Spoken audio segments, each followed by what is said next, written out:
out. So we're going to get to see 2 full more matches of all of this that we're talking about actually play out before we get to see that final. And we'll see if any of these guys that made top 10 can maybe do that every single match. Because if you can get into the top 10 twice, or you take down 1 win, it puts you really good setup to take down a ton of money. Yeah, now one of the players that I have been talking about quite a bit is Fuya. We actually got a chance to have an interview with Fuya, so we're going to take a look at that right now. I'm definitely scared to run into Karma or Hiko in the Invitationals. I know they're pro players, so they have the mentality. I would be most upset to die to Dr. Disrespect. I'm really excited to be invited to the H1Z1 Invitationals. I feel like I have a pretty good chance. I'm excited to maybe show that I can kill some people on H1. My name's Fuya, and I'm winning the H1Z1 All-Star Invitationals. Very excited to actually jump into the second one and see what she can do, as well as the other players that we have been talking about. But if you are just tuning in right now, there is a lot on the line for this All-Stars match. Obviously a lot of good fun to get to see everyone in one place, but there is also a lot of money on the line. First place going to be pulling down $70,000 here.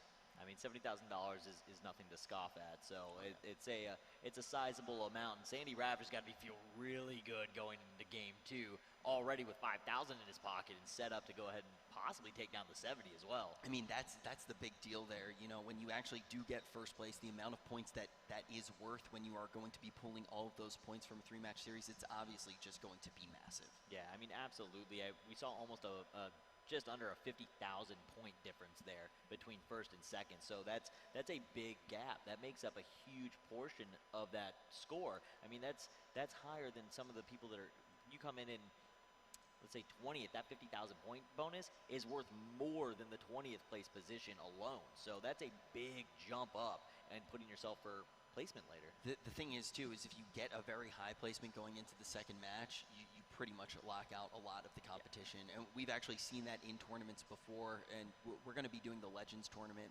tomorrow as well. And we've seen it with some of those pro players that really kind of just have that little extra edge. They're able to get those high placements consistently, even if it's something like third place time and time again. Like, don't count off anyone in the top 10, for sure. I mean, you can't count out anyone, because if anyone gets that first place finish, all of a sudden they rubber band back up. But someone like Karma, if he just consistently, he's in 10th place right now, if he consistently has good finishes, all of a sudden that's going to beat maybe a first place and a 50th place. Yeah, absolutely. And seeing them step up is being able to do that consistently. If you can consistently place in that 15th range, you're in a good position to be in the top 10. Now, if you can position yourself to be 15th to 20th and net a win, so if Sandy can maybe get into the top 20 the next 2 matches, he's still most likely the winner unless somebody comes in huge in the next 2 games. Yeah, I mean, we've already seen, too, that kills can shake things up like that as well. But now the main thing with these kills is actually going to be seeing who takes home the additional $5,000 when we get into this second game. I think someone like Goldie could be taking it this time around with just how aggressive Goldie's been playing. Yeah, I mean, if he can play aggressive and keep the shots going and keep the shots hitting and get those kills, there's a good possibility of it. But do we see somebody get as many kills as Sandy did in Game 1? Is there anybody able to top that in Game 2 or 3? So looking at the tournament so far, everything that we've actually seen at TwitchCon, we've actually seen quite a few people pick up 9. Yeah, 9's kind of been the cap. Nobody's hit double digits yet. I don't know if we're going to get to see that. I think that there's a higher chance of it happening here in All-Stars with some of the chaos than we have any chance of seeing it later in this series with the Legends or the Ultimate Challenge. So I would actually love to start seeing somebody drop 10. If somebody drops 10, that's big. That's a statement piece. You came in, you dominated that match. You absolutely destroyed What was the highest that you've ever actually seen at a tournament? We've talked about this before. You've seen some pretty high numbers, though, coming out. 9 kills in the win is currently the record. 9 kills in a win, yeah, definitely. I mean, highest kills, period. Yeah, I mean, we've seen some people slay out. Yeah, we've seen some people mid to high 30s. Yeah, so I mean, there's some high kill games. Currently, right now, this season, you're really getting a 30 is like 30 is a big number. But that's also starting with 150 players typically on the normal server. So it's going to be someone like an Inboxes who's going to just come out and drop a 30. You know, coming in this tournament with 75. If you manage to drop 10, you're absolute just legend.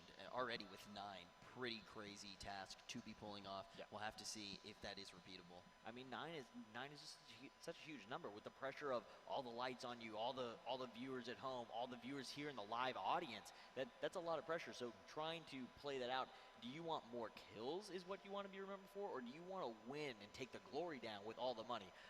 Typically, that ends up being what causes people to decide what playstyle they're going for. To be completely honest, if you're here right now, people probably already know your name. I think you go for the $70,000. I would say in this division, probably, go yeah. for the $70,000. I think that's probably going to be your best bet.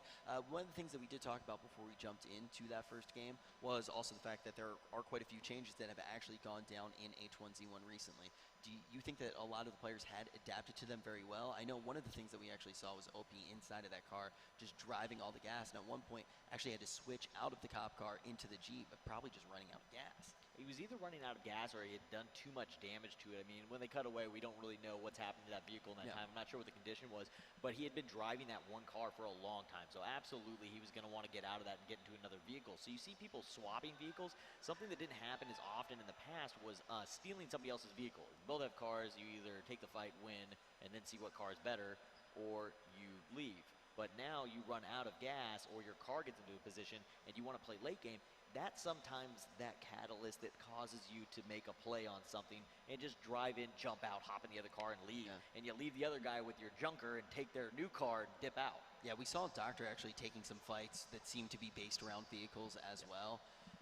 Curious to see when we actually do jump in. Yeah, he didn't really have a vehicle. No, we saw him on on an ATV. or feet the whole time. So Doc was definitely, anytime a car came by, was trying to get his shots off, get a two-tap, and get somebody out of a car so that he would have one. He unfortunately wasn't able to get one for himself that match. We'll see how he does in the second one. He ended up finding himself in a fight with Hiko, who actually did have a vehicle as well. We saw Hiko being very flexible with his use of that vehicle, not being too scared to actually have shots come into it. So Hiko looked incredible in that matchup, but as we've already said, when you see two of those top players getting in those fights early, it's going to just change everything because you're basically guaranteeing that you're eliminating one of the top opponents. Well, I mean, the other thing is that there's people here that want to kill one another. They have specific people they want to eliminate, so they're also watching the kill feed to see if that person kills or they still have the opportunity. And there's people that they don't want to fight. There are guys that are here that they know who the better player is in here. I mean, there's people like Karma, like we were talking about, that have more hours than most of these guys that are skilled shots, and they don't want to take those fights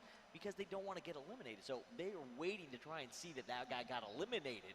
I'm just like thinking about all the players right now. You know who didn't get to see play that much was actually Nadeshot. We only saw him in the kill feed going down. We didn't actually really get to take a look at him. So I'm hoping we get to see a little bit out of Nadeshot this time around. He lasted pretty decently into the game. I think he was in around the 50 area, He was maybe around the 60s. 50. He definitely did go down first. Yeah, so. it definitely did not go down first.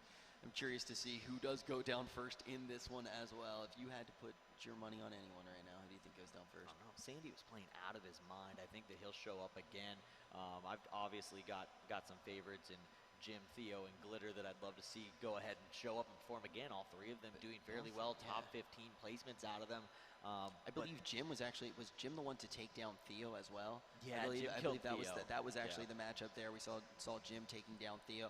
Theo and Glitter both getting really good positioning. Glitter actually seemed like she could have really broken through and gotten like a top 5 performance there, but ultimately it just didn't go her way inside of that building. I'm sure she feels very good making it to top 10. So she's feeling fine about that. Basically got pinched.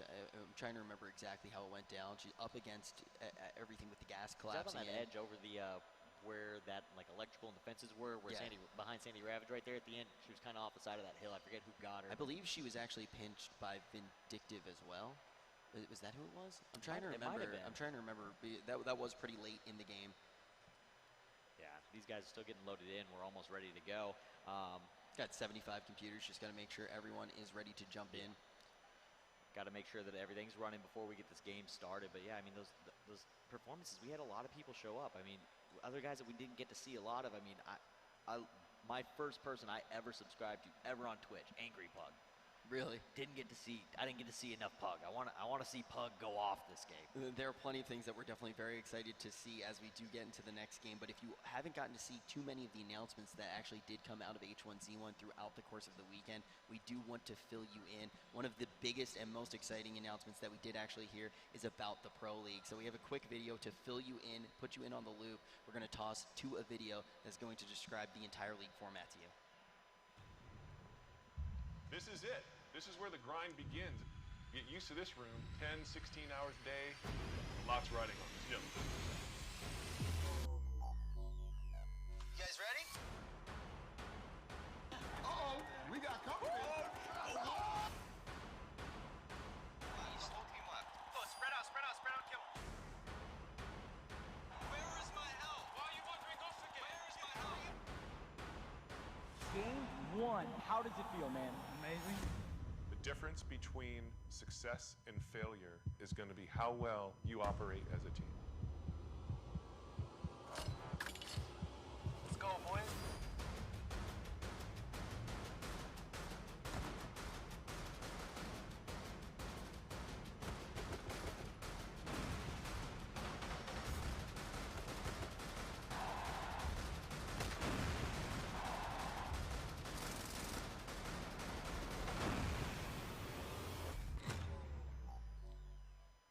Pretty excited for all of that to go down. And one of the nice things too is a lot of the faces that are most likely going to be in that Pro League, we're going to get to see them tomorrow. We've been doing 3 tournaments here at Twitchcon. One was Challengers. We did all the qualifier matches yesterday and we finished up 2 of them today. We're going to see them play for $70,000 on Sunday. Obviously we're here for All-Stars right now, but we have the Legends to go through as well. Yeah, absolutely. Legends is going to be absolutely insane. You're exactly right when you say that we're going to see a lot of the guys that are going to be in that Pro League that are in the Invitational tomorrow for Legends. We're going to see a ton of those guys show up in that Pro League. One of the big announcements yesterday, there was a lot of hype. We had that keynote yesterday talking about they're going to be adding some new outplay mechanics. They're going to be bringing some of the outplay mechanics that were previously in the game back, some of the fan favorites, and obviously the big announcement of Z1 Remastered, which absolutely everybody here yesterday was super excited to hear People about. were almost cheering as loud for that as they were cheering for Dr. Disrespect. So people were obviously very excited for that one, and I myself am excited to get in on that map once it is remastered. Just so many cool announcements this weekend, and we're not even halfway through all the awesome gameplay that we're going to see. Next one, of course, going to be this second match of the All-Stars. Want to just fill you in on how it is going to go down. We obviously just saw one of the games play out. We have our top 10 right now. They all got points. Everybody got points based off of placement, and now they will play 2 more games, and it will be cumulative. All of those points will be tallied up together. Whoever has the highest after 3 games will be taking the king share of the prize pool home. First place taking 70 grand, second with I believe 40, third with 25, top 10 all going to be taking prize money, and whoever gets the most kills in these matches will be pulling down $5,000. Yeah, so Sandy, obviously the first one from game 1, taking down that $5,000. It is going to be available again this match, so we'll see who goes ahead and goes after that kill bounty or who can take that one down. But as you said, $70,000 first place off of a cumulative score. So these guys want to continue doing. The guys that just placed top 10, they want to do that again. So they're not going to really change their gameplay up much. You want to continue doing what you're doing, continue moving towards that top 10 position. If you can net top 10 all 3 games, you are in. So these guys are going to be trying to either, it still might have some effect. I'm interested to see, we talked about it a little bit, I'm interested to see if it does slow any of these guys down that made it into the top 10 that maybe were slaying out a little bit, because there's a couple guys in there with kills. They might pull it back a little bit because they're like, man, that was my game. I got that out of my system. Let me go ahead and dial it back just a little bit and maybe just bump my placement to gain placement points to try and bump higher up into the pay scale. Yeah, one of the players who I actually heard kind of talking about that was Hodded. He was talking about maybe playing a little bit different in the first match and then switching things up when he got a little bit later on after he actually saw how he did. That was like right before they actually did jump in. So we'll have to see. Maybe some players will come with a different approach when they actually move into that second game, but a lot of pressure to be placing high, not only in the top 10. Obviously, the top 10 will get cash, but the cash fall off is very steep. It's drastic. Like 10 is like 2K. Then it's a big difference from 70K. I'm not very good at math, but I believe that that's quite a whopping sum. It's like 68,000, something something small like that. amount. So I mean, It's a even lot of first to shoes. second appears to be $30,000 drop off and another 15 drop off into third. So that's a big pay difference. Yeah, I mean, the big thing is if you kind of find yourself in a position where it's like, oh, I'm going to get 10th, you almost just want to slay out super heavy and just try to pull down that 5K instead. The 5K is worth more. Being the top killer in a match is worth more than 10th place overall. Yeah, 7th place actually pulls down 5K. So if you do that 3 times, you're actually making more money than 5th. Yeah, pretty crazy just how valuable kills actually are, and I think that's why we will continue to see some of these fast-paced games. A lot of times you will see players be somewhat defensive moving into the mid phase. Obviously, you need to scavenge quite a bit in the early phases of the game, so never too much aggression. All the aggression kind of just comes from circumstantial stuff, like you happen to be close to someone. Whoever gets the first gun is going to try to go for that first kill.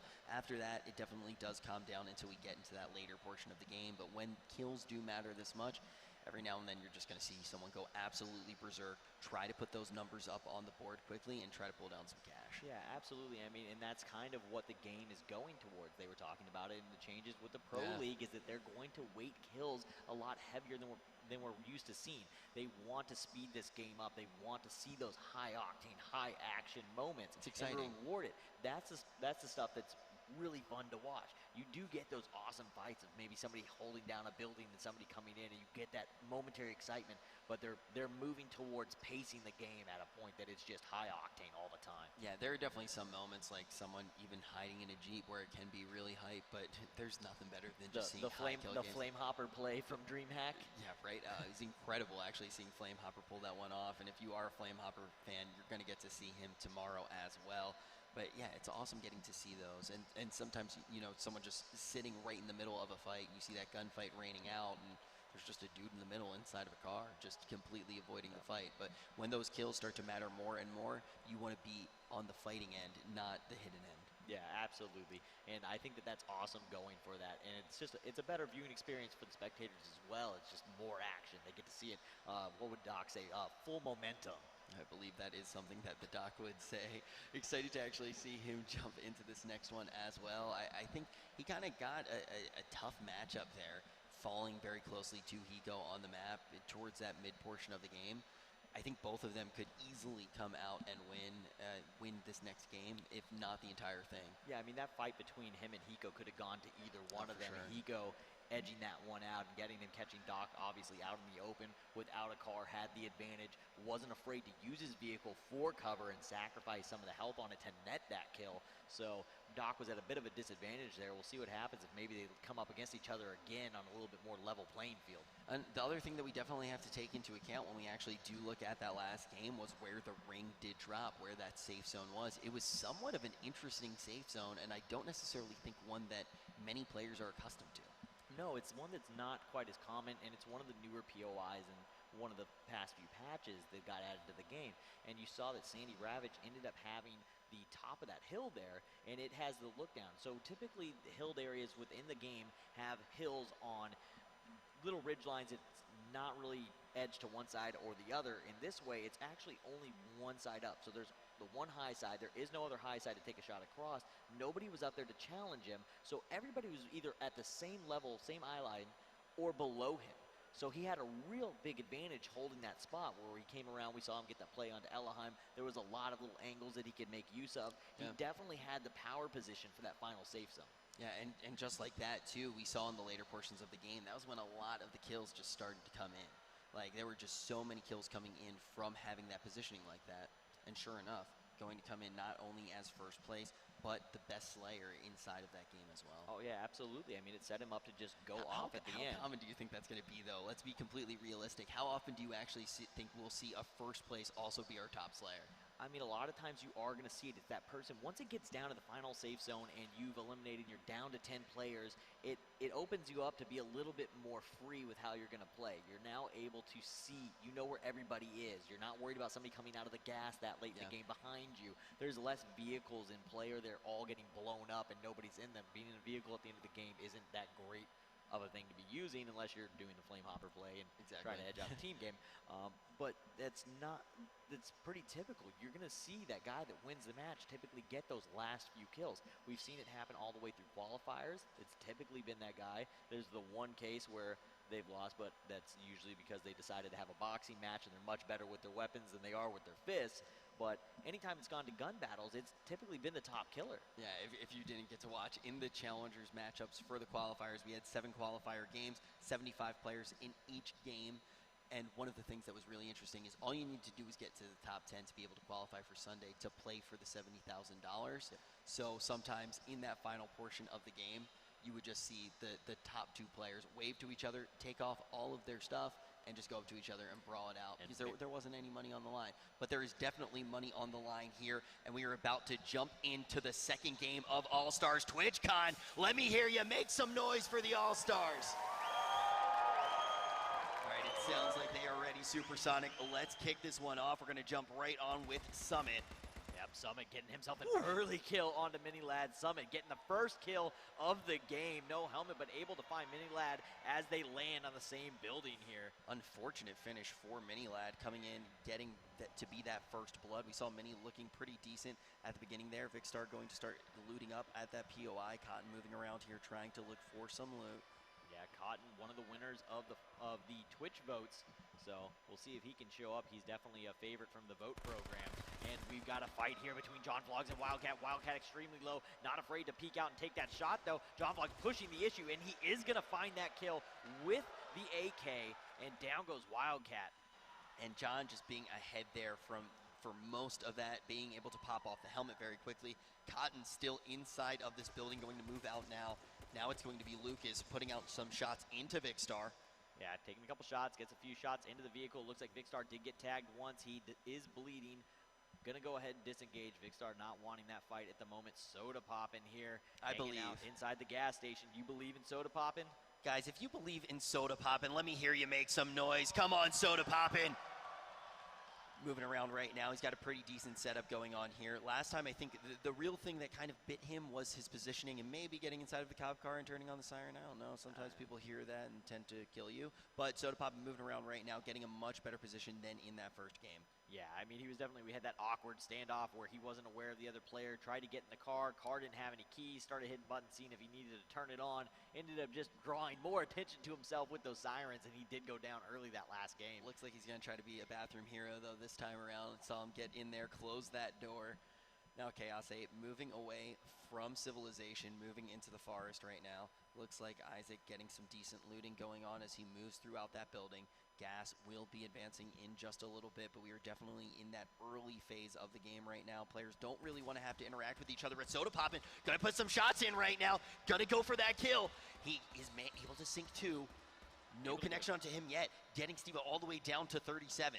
Yeah, gets a couple shots into Steve-O. Surprised to not see Steve-O throw some return fire. Soda getting a couple shots in, gets him low. Steve-O has his healing off, already getting back up above 50%. We'll see if Soda Poppin decides to go out and take this fight again. Yeah, showing some discipline there, not trying to be too aggressive. Looks like Steve-O could go down, now getting some shots into Vern. Notice Vern going to be able to take down Steve-O. This is very interesting. Yeah, so Vern gonna find Steve-O and take him down. It was interesting to see. I didn't know if Soda knew that Vern was Vern, or if he thought it was the other person that he shot at and thought that he might have still been ahead in the fight. But he did get one shot into Vern, and Vern takes out Steve-O. And that is going to mean that Soda Poppin is ahead in this fight. Right now, Vern trying to find chance. Soda Poppin moving around here. Still does have that cover. Not exposing himself. Vern, though, going to move into the building. We'll have to see if Soda Poppin decides to contest. I don't think we're going to see a contest out of him unless he decides to just chase it down. I thought Soda Poppin was just going to lock himself in the bathroom there. Yeah, and then he came out and decided to start taking fights. I didn't expect him to come back out yet either. Hiko, though, trying to throw some shots over towards Scissors. And Hiko looked so nasty in that first game, just having laser beams coming out of his weapons. Now Cotton inside that police car, nice and early.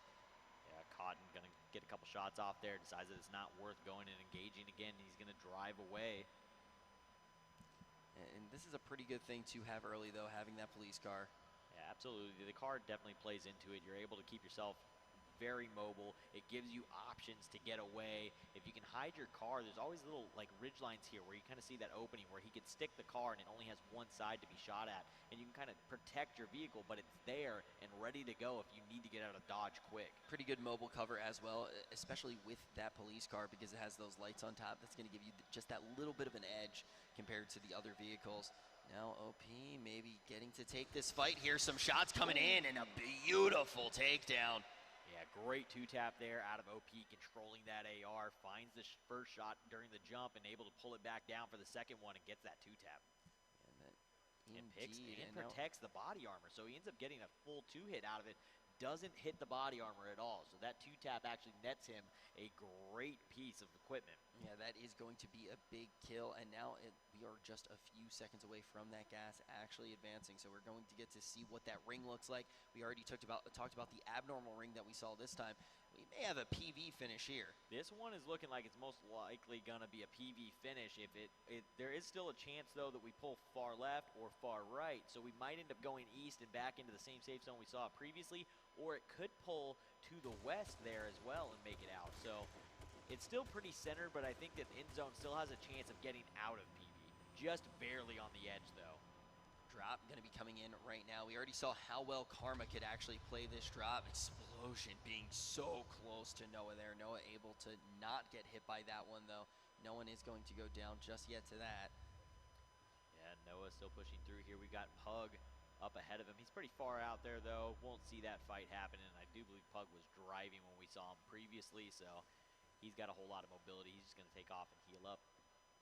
Noah inside of this house right now. Interesting. Didn't pick up the extra AR. I'm not sure if he's already full on equipment, but there was a little bit of ammo and some other things, so he's feeling pretty confident. He did have about 200 rounds, so he may already be full.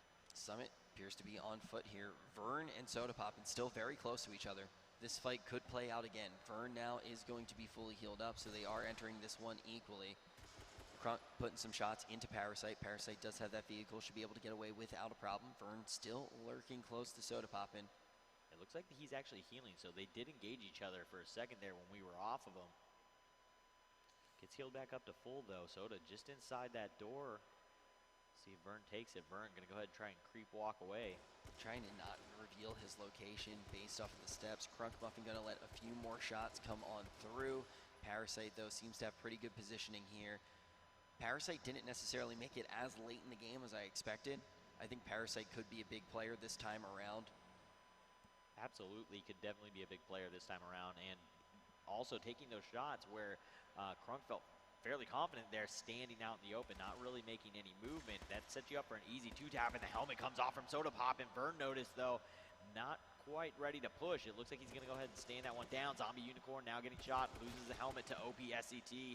OP going to step out and push the issue. OP swaps to the shotgun to go for the chase. Gets a hit, gets a second hit. Zombie going to go down to a head tap from OP. OP looking incredible here, already picking up 2 kills. It's Vern and Soda Poppin', though. This is just the battle of the century, dancing around each other for quite some time right now. Soda Poppin', after that last engagement, looks like he wanted to retreat as far away as possible. It seems like he has realized this fight might not be one that is worth taking. Vern, though, if going into the building, may have to face Soda Poppin' in this close-range encounter with a shotgun. Vern just hanging out outside that front window, kind of creepy, almost horror movie-like no. with that bunny mask on. And here comes the first shotgun shot, gets the door closed just in time, opens it up, and takes one to the chest from Vern. And then Mighty Mouse is also going to go down elsewhere on the map to Hiko. And we've already seen Hiko can cut down just about anyone on this map. Mighty Mouse, though, still cheering for you, my friend. We got that caster bond going. He still has one more game to do it. This is our second game here of the All-Stars match. All of the scores will be cumulative, and now jumping on for the first time in this game with Dr. Disrespect. Last time he could not find a vehicle. He was stuck with that ATV. This time around, he is going to have that police car, and he is one of the guys who could do some serious damage with a vehicle like this. Yeah, absolutely. I mean, Doc, full momentum, fastest car. I think they match up pretty well. And now we just have to see where he wants to fall on the map. You can see that he already does have his helmet equipped, and he already does have some body armor on as well due to our new spectator. Gassy Mexican moving on throughout this building, very close to Parasite. Looks like an explosion went off out front. It looked probably a car on fire as it blows up. And that is going to leave both of them without a vehicle. I don't believe either. Yeah, that definitely a car explosion out there out front. Gassy Mexican losing that car. We'll see if he decides to come out and take this fight with Parasite. This could be a big one. Gassy Mexican going off last Twitchcon, getting a ton of kills. And it looks like Pug is now in pursuit of Crispy Concords. Yeah, make making a little bit of noise as well with that vehicle. Now, with what we've seen of the safe zone, do you expect anyone to maybe try to take positioning like a roof? Before, Absolutely. Yeah, I feel like that would be a really smart play here. We haven't actually seen anyone try to do it yet. And once again, you can see Pleasant Valley just going to be right in the middle of our safe zone. And we can see a little bit of a cluster going on there. We already had a peek at players like Gassy Mexican. Orb, who was a huge threat last time around, though, has a long way to go to actually make it into this safe zone. He's going to be moving right into that Spence Hills area to do it. Yeah, absolutely. I mean, there should definitely be 100%. You're correct, though. There should be people on roofs. If the roofs are unoccupied and you have the time, while this safe zone is centered on PV, it's a really good spot to get a lot of information on locations of other players while staying out of harm's way. Certain players, too, really thrive in positions like that. I'm thinking of players like Karma, thinking of players like Hiko. Just based off of their shots, they could definitely do some damage if they do get perched up there nice and high. Just like that Goldie, who was just so aggressive in game number 1, going to get his first kill here inside of that vehicle, and you can already see some serious damage coming in. It's about to be at that threshold. He's got his eyes on Pug, just watching it. Pug coming in. We'll see if Pug spots him in the car. He is, and that car is already down to 42%. If Pug decides to be aggressive enough, he could put that car down, take out the boost, and then he would be able to outspeed Goldie and stay on him. Goldie does hop out. It looks like he may want another fight, but we have Karma versus Dr. Disrespect. We talk about Dr. Disrespect just keeps getting up against some of the toughest players. We saw Karma last time get in that fight against none other than Goldie, both of them just being equipped aggressive. his shotgun. He might be going for a full momentum play there, and he's going to swap back to the AR. I thought that he was going to pull the shotgun out and go for the full-on COD rush and hop out on Karma. I thought we were going to have a bit of action there. It looks like Dr. though does still want this fight. Looking at Karma, a few shots going to come out. Hunting rifle in Karma's hands again, so Karma showing that his strategy is to go for those airdrops. He's carrying it once again this match. Karma trying to get away from the Doc just a little bit, trying to get that space so he can line up a shot like that. Doctor going to throw on the sirens. He is hot in pursuit. Dr. Disrespect looking to find this fight against Karma. Yeah, Doc is definitely in pursuit. He is in full momentum mode. He wants this fight with Karma. He does not intend to let Karma get away. Karma's not having it. Now he's going to do a little donut. Okay, Karma's going to contest. Doctor versus Karma. Oh, Karma with the jukes. And he now has put Doc out in the open. Doc in a rough spot here. Hunting rifle shot to the body. Doc behind in health. Still has a bit of health here. Karma trying to get away. Gonna hop out again to try and take this fight. Doc closing the distance though. Not able to get all the way up to him. He's just putting shots into that vehicle. That car is absolutely lit. I expect Karma to either take the fight here or go and get the cop car. I think that Karma should definitely go for the cop car here. One of the things that we did just see Karma do though, getting that space so can actually really fully utilize the rifle that he was able to grab.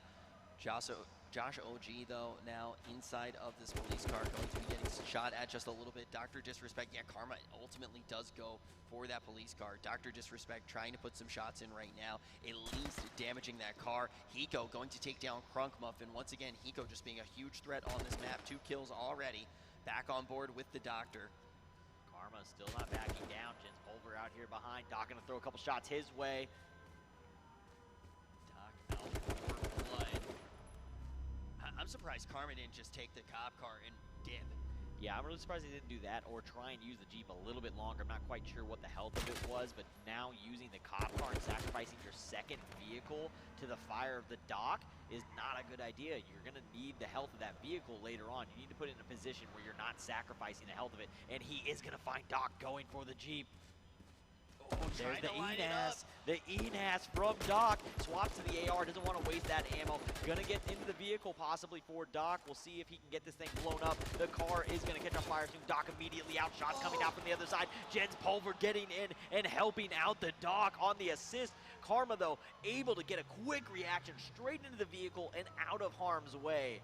The Doc looking icy there. So well practiced. Knows exactly how to try to avoid those shots coming out from Karma. Doctor now behind this tree. Does have that Jeep. The one bad thing, though, about that engagement for him is ultimately he does lose that police car. But looking really good in that fight against Karma. You can see Karma right now in full retreat mode inside of this building, just trying to get some health back. Almost getting deleted by the Doc. Yeah, Doc into this Jeep here, but it's down to 23. It has no boost.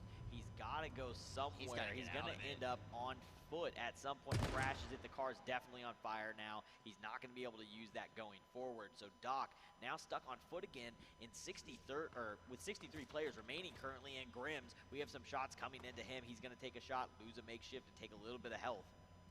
I think this is one of the big things, though, with Doc, is he probably wants to get another vehicle heading into the mid-game. We already saw how much of a problem it was for him not having that last time around. Summit letting a few shots rain out. He's got a solid amount of people in his sights. Yeah, we were just on Grims, and it looks like he does go ahead and get that kill onto Eddie Sick. Kozdev's going to go down to Trick to G with the assist from Yoda. Actually, Trick looks like he stole that from Yoda. Yoda with a 93% damage done on that kill. Yeah, he came in at the last second and netted himself a kill. Seenander's now on your screen. Seenander's made it quite far in game number 1. Trying to play this one relatively safe. Seenander's with the Angel play last game, too, saving Jim the Jerk from certain death. Jim the Jerk could be important here as well. Still looking out for a lot of those Twitch votes that did come in. Hiko once again trying to get aggressive here. And we actually have Jim in a fight with Summit. We are going to lose Joaquin Blaze to Hiko there on a head tap. Hiko is just so nasty so far. I really think he has one of the scariest shots. I mean, he's played a game or two before, and I think he's pretty good at a few others as well. I mean, he's just one of those guys that picks up a game, and he's just brutal at all of them. Right now, he is going to be hanging out inside of this Jeep. Doesn't look like he really wants to take it anywhere, though. I think he might have just been checking to see if there was loot in it, just trying to see what he can get out of it. We've got a fight between Grims and Vern Notice, and Grims with the SMG gonna get that kill onto Vern. Summit now in this fight with Jim, and the gas at his back, nowhere to go. Jim the Jerk taking out Summit 1G. Jim the Jerk once again popping up in that kill feed. We already saw in game number 1 just what Jim the Jerk could do. Now inside of the Jeep, going to look for more kills here. Jim the Jerk with just 1 in this series. Jim with 1 kill, but sometimes that's all you need. We saw a couple players get single kills or 0 kills and make it into that top 10 in the last game. So we'll see how it turns out for him here at the end. We'll have to see as this collapses. We can see that there's still quite a large chunk of PV here. So if some players can actually get those roof positionings, they may be able to get some solid kills here and stay alive till the later portions of the game. What do you think of where Doctor's at right now? Doc's okay for a little bit. He can hang out here. He's within the safe zone. The safe zone is going to be east side of PV again, somewhat out towards the mountain, the hills that we watched last game close in, but a little bit closer to PV this time as it centers in right around that gas station that he's at and a little towards PV. So it's a little bit open field, a little bit of tree coverage, and we might get a building or two in that final safe zone. You know, when I woke up this morning and came to work, I did not think I would get to hear the police sirens this much. Yeah, the All-Stars seem to be really big fans of turning them on, and so far for the people that have turned them on, it's I believe a 1 for 3 it's worked. 1 for 3. Are you giving it to Doc? Oh, now we're just having an absolute demolition derby here. We are going to see Josh still with those sirens on. Nader Jake moving away quite quickly. Maybe going to try to get behind this rock. Going to bump right into it. Maybe we will see the fight go down. Kirby Llama is here as well. Karma going to be able to take out 1. Another hunting rifle kill. Karma's been making work of that hunting rifle these 2 games, so he definitely has that strategy to go for it. Josh tried to hop out and take that fight. We had a destruction derby going on, but nothing came of it. Yeah, really the only thing that we've seen avoid Karma's shot with the hunting rifle was Doc being able to get some really solid strafing in there and actually just avoiding a lot of the lines that Karma could get. Now Karma does have a police car. Hunting rifle kill, and Orb gets deleted by the hunting rifle shot of Karma. We were just talking about it, and he is making absolute work of it. This is why Karma is a world champion as well. Dr. Disrespect now inside of this gas station. This could be good to actually, if we do see Doc get a vehicle a little bit later on, he could have some gas for that. Also, solid position, very safe. It looks like Karma might need to actually grab a new vehicle soon, down to about 46. He's still got a little bit of life left in it. Once you start getting down to about 35 is when you start wanting to really kind of get rid of it. You lose your boost, the car slows down, it loses the benefits, it doesn't have any handling anymore, and that's when you want to start swapping out. He's got a little life, but he's definitely, that's probably on his mind. If he can get another vehicle, he wants one. He's low on fuel as well, so that is going to be another thing to note.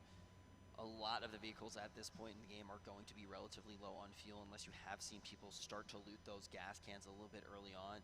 Not too many players necessarily trying to take to the roof, though, as of yet. And also with that being such a recent change, I'm not so sure of how many people realize that there's no gas cans in these cars, that you have to go and get them from these gas stations. So that's a very recent change. So the guys that have the practice in are going to know that that's a change, and they're going to be the ones that have those gas cans. I will say the Doc looks really well practiced right now. He is one of those players that does look well practiced, so we'll have to see what he can do here. Molotov going to be thrown out. Nanner's going to just try to get away from this fight.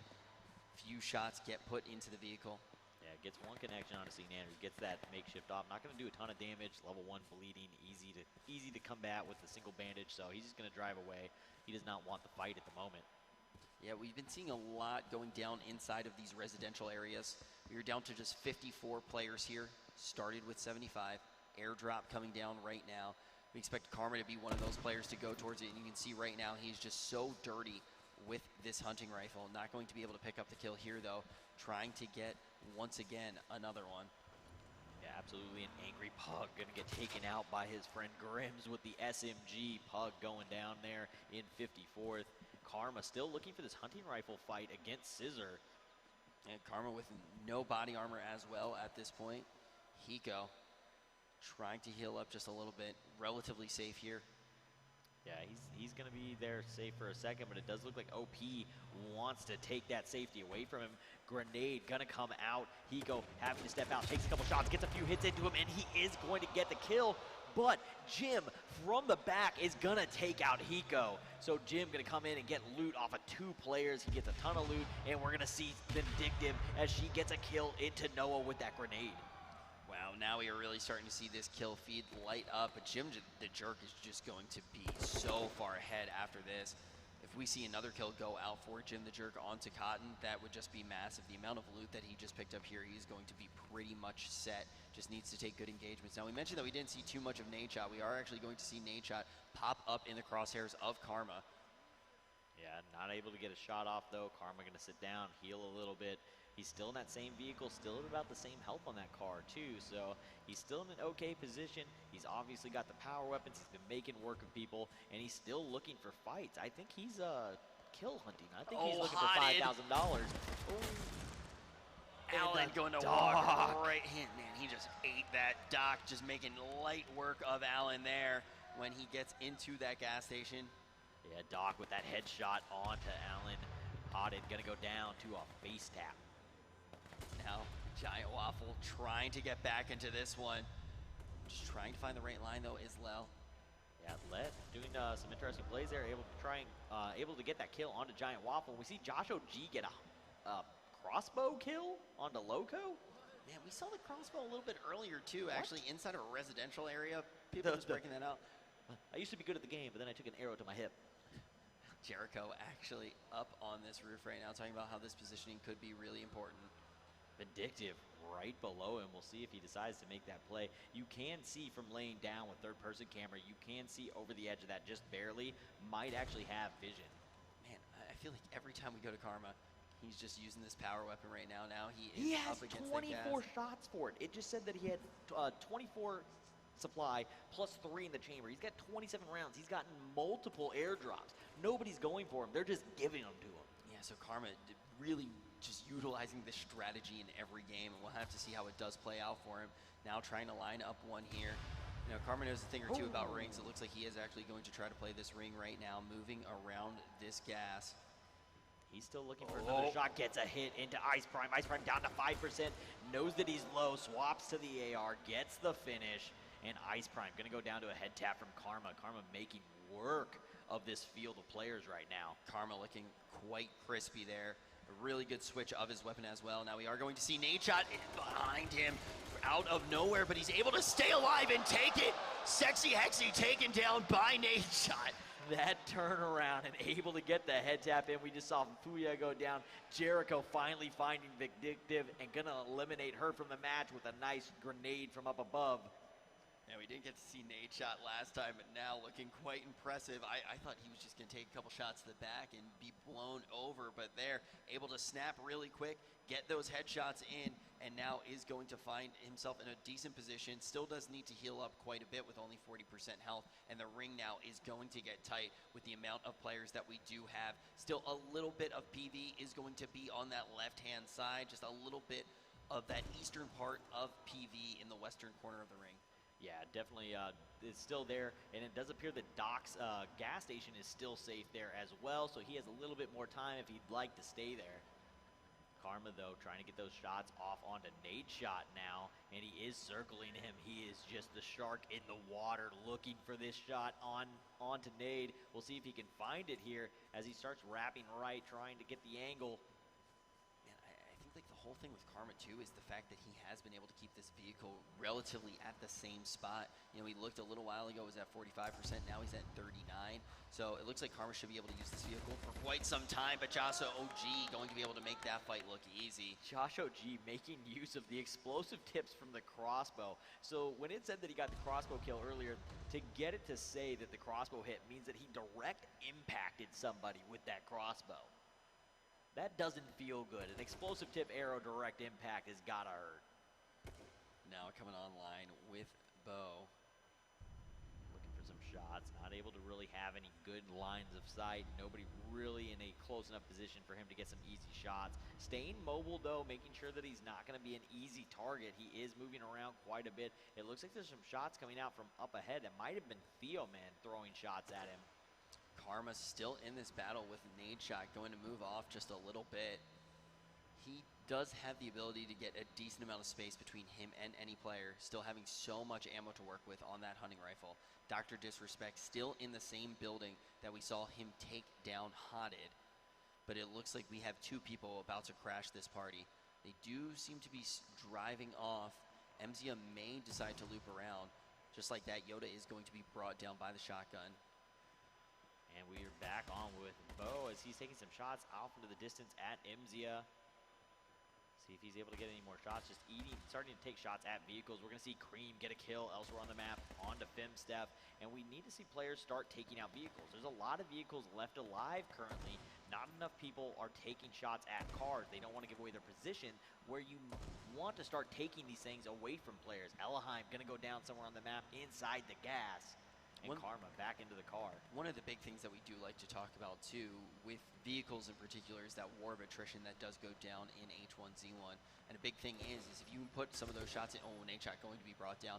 One of the big things that you have to think about is every time you put a shot into a vehicle, that is going to take that away from the player in the later portions of the game when you do actually face off. Just like that, Karma finally going to pick up a kill with that hunting rifle. It's going to be onto Cotton. We have our top 25. Now it's going to be Grims trying to put some shots in. Dr. Disrespect picking up a second one. This time it's going to be against Curvy Llama.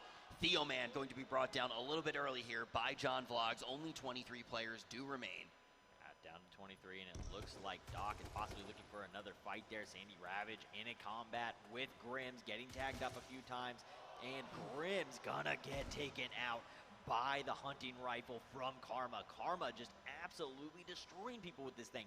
I don't know if he's gotten the one AR kill that we saw, but that was only after he put a body shot into him with the hunting rifle still. I think the hunting rifle's been involved in every kill he's gotten so far. Karma wants the 5K right now, and he's got 5 kills to work towards it, and we're still relatively early.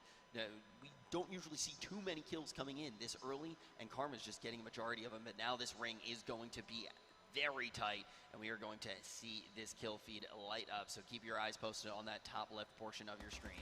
And here comes another player driving past Trilix. It looks like it was Crispy Concords as he gets away and looking for another fight. Can't really see anything through this smoke. Just throwing one out there to see if someone's there, and finds Crispy coming in and gets the head tap. Top 20. We can see right now the way that how does this ring usually play out for you? This ring has got quite a bit of opening, so these people that have vehicles, if they can keep them up and drive around, we're probably going to see them drive quite a few circles just trying to stay alive and outrun the other ones. And the shot's coming out. Cream going to get that finish into Trill after he got all those kills there. John Vlogs finds his kill on Dabowski. Doctor actually moving out from the building that he was in into the relative open, going to see Glitter Explosion driving on by. It looks like may also see Karma. And these two seem to have a little bit of a grudge against each other at this point. Cream, fresh off the kill, may need to go into this building here and take this fight. Enters with the double on the shotgun. Yeah, I mean, entering that fight, we actually did see players kind of coming in at the disadvantage. Dr. Disrespect going to pick up the third. Nasty two-tap out of the car onto MZ. A trick behind in this fight against Killian. A nade is going to come in from Lay to finish off Trick to G in 14th place. And now the Doctor playing with this ring a little bit. Just got that kill, looking for another in the police car. We are going to see Vicstar. He has to make that play to get off the gas. There's no safe spot for him to get cover. He has to get into the trees. It looks like there's a car available. Karma taking some shots. No helmet on. Here comes the ENAS. Gonna swap to the shotgun. Player hops in, hops back out, gets him. C-Nanners takes down Karma, and we are down to the top 8. Or John Vlogs gets, and then John Vlog turns it around and takes out C-Nanners. C-Nanners does get traded out there. Dr. Disrespect is in a fight with Parasite. Parasite going to be making into the top 10 this time. Doctor getting very low, has to jump into that police car. It is at about half health. Going to try to move around, try to get safe and heal himself up. Needs to get some heals off. No real safe spot to go. Car of glitter explosion gonna blow up. And Sandy Ravage gonna get that. Sandy in a top 10 position again. John Vlogs takes down Parasite. Sandy though, 1 kill this game. Not quite as many kills as last match, but is in the top 10, setting himself up for a huge chance at the $70,000. If he takes down game 1 and 2, I think it's just done. I don't think anybody can beat him. Doctor right now going to try to cut out the work for Sandy Ravage, getting some shots in. Sandy Ravage looking incredible here. Dr. Disrespect trying to move to a new tree. John Vlog's going to pick up a kill in the wings. Dr. Disrespect now against this tree, needs to get the healing, checking all sides, making sure he isn't going to get pinched at this moment. Some smokes going to be coming down, trying to put some space in between Lay and the Doctor. John Vlogs still engaged in the fight. Sandy Ravage looking to take down the Doc. Just like that, John Vlogs comes in, tries to get that momentum kill, but will be cut down by Lucas. Yeah, Lucas, one of the guys that came in from the Twitch votes, showing up here in game 2. Dr. Disrespect trying to get away from the clutches of Sandy Ravage, our winner from last game, who went absolutely off. Nades coming out left and right. Doc on the push with the shotgun, gonna go for the full momentum play. Doc gonna get the kill on the Sandy Ravage, but gets traded out by Lay. And now we are down to 2. Lucas, 60 FPS versus Lay. Lay with a really good play there. We could see a little bit earlier on actually putting those smokes down. Now taking some serious fire is going to be Lucas FPS. Lucas needs to retreat just a little bit here to find the line, but going to go down. Lay gonna take it. With Lay 9 kills.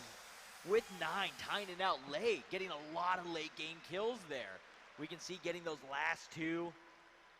Coming in absolutely taking huge. out 12th, 13th, and 14th. Lay getting just a ton of kills that game, so I'm going to take down $5 grand for that one. Yeah, it looks like that will be the $5 grand as well, and that's a pretty remarkable thing. And Supersonic, before he jumped in the match, asked you just how possible you thought it would be to see our first place taking that kill bounty, and we're actually going to see it twice. We're going to see it twice. When you get into those late games, the person, especially in this where you have a mixed field of guys that have a lot of experience and guys that have little experience, you put them in, and the guy in the late game that has all the experience just has such a huge advantage in that situation that he gets to start just taking out people, just bodying. When you get to that top 20, they start to spread out a little bit more. You're not quite as compacted in there. So you start seeing these guys show up and getting kills, and we're at 9. We still haven't seen anybody break into those double digits, but we're getting right there. Sandy Ravage in such a dominating position here. Getting up into that leaderboard yet again after having that first place victory, that is going to be a huge threat. Need to actually double check this time around, but we are going to, like when we actually check everything, we need to actually see where our first place winner this time around placed in that first game. Yeah, absolutely. We'll have to see where he compares and stacks up, but I think that we actually have a player interview ready down on the stage here, and we'll go ahead and head over to that. We're going to throw it down right now to Jose on the floor for an interview. I am joined here, Lucas, 60 FPS. We talked earlier. I said you were going to come top 10. You made it to 2nd place. This is only match 2, though. How confident are you feeling building up? Actually, I lost a little bit confidence with the first game because I was looking for kills, and the thing is, I really wanted to play the position this game play smart and don't choke because I'm like backstab or between two fights. So I'm gonna try to win the last game. GG to Le for killing me. I know him, he's a good player. I don't know he knew my position, so that was kind of messed up. I had no smoke anymore. I'm really upset because I could take that game for sure, but this is how it goes. I will try to make the perfect third game. I mean, hey, coming in second place is not bad at all. It's still, and especially coming into game 2, you got a little bit more confidence on your side. So are you going to change your strategy up? So you said you switched strategies from game 1 to game 2. Is game 3 you going to keep the strategy you stuck with game 2, or are you going to try to switch it up, go all out, go top kills, top of the leaderboard, winner of everything? The thing is, players have an idea of their ranking now, so they could change their strategy too. I don't know, I will stick to this game, for example. I will play the position, loot as much as possible smokes, and try to really kill the last guy. I just have to be careful, play my game, but this is the game 1 that I messed up. This game was okay, even if I didn't win it. Well, you improved, definitely. Congratulations on your second place finish in match 2. Match 3 is just around the corner. Let's go back to the boys at the table to get us ready for what we have in store with coming up for our final game of All-Stars. Thank you so much, Jose. Yeah, we have plenty to talk about up here, and when we actually do look at that game in particular, we have to take a peek at the results and actually see where all the chips did fall in this game, and then we're going to need to actually take that cumulative look to see from the first and second game how everything did go down. And once again, just seeing our top Slayer in that number 1 position. Yeah, I mean, absolutely. And Karma coming in again as well with 5 kills, making work with that hunting rifle. John Vlogs with 7. John actually got a lot of kills that match. Glitter has been up in this leaderboard both times as well, so expecting to see Glitter's name in that overall top 10. Nanner's actually doing quite a bit of work this time as well. You know, we're starting to see some of the names. It seems that we are kind of seeing those players that are shining, that do have the practice in. We'll have to see if anyone can actually jump up in this third game. But right now, one of the most difficult people to take down is going to be Sandy Ravage. I mean, taking 4th place and a 1st place, I hope we can actually get a look at those cumulative results soon to see where they actually do fall. That's just a whole bunch of points from placement alone. I think right now he's just well out ahead of everybody. It's going to be a pretty big gap. I don't think Lei placed in those top 5 positions, and there's some big point drop-offs in that as that starts to go down out of 1st place. So having a top 5 twice with one of them being a win is massive. You know, Sandy is set up to have a pretty hefty payday. It's one of those things where if we actually do see Sandy get taken out a little bit earlier, that can shake things up quite a bit. You know, maybe seeing some hate kills come out. The other thing to note is even if you didn't have a great finish the first time around, if you have a 4th place finish, you've pretty much kind of bounced back in this third series. Definitely going to be a tall order. We've already seen that the competition is pretty fierce here, and we have now an idea of the standings. We should probably actually talk about some of the best moments in that last match. Yeah, absolutely, and I do. We'll get into those in just a minute. I think that we might actually have the standings ready that you were just asking for, and we'll be able to check those out. And this is the current standings from those 2 games.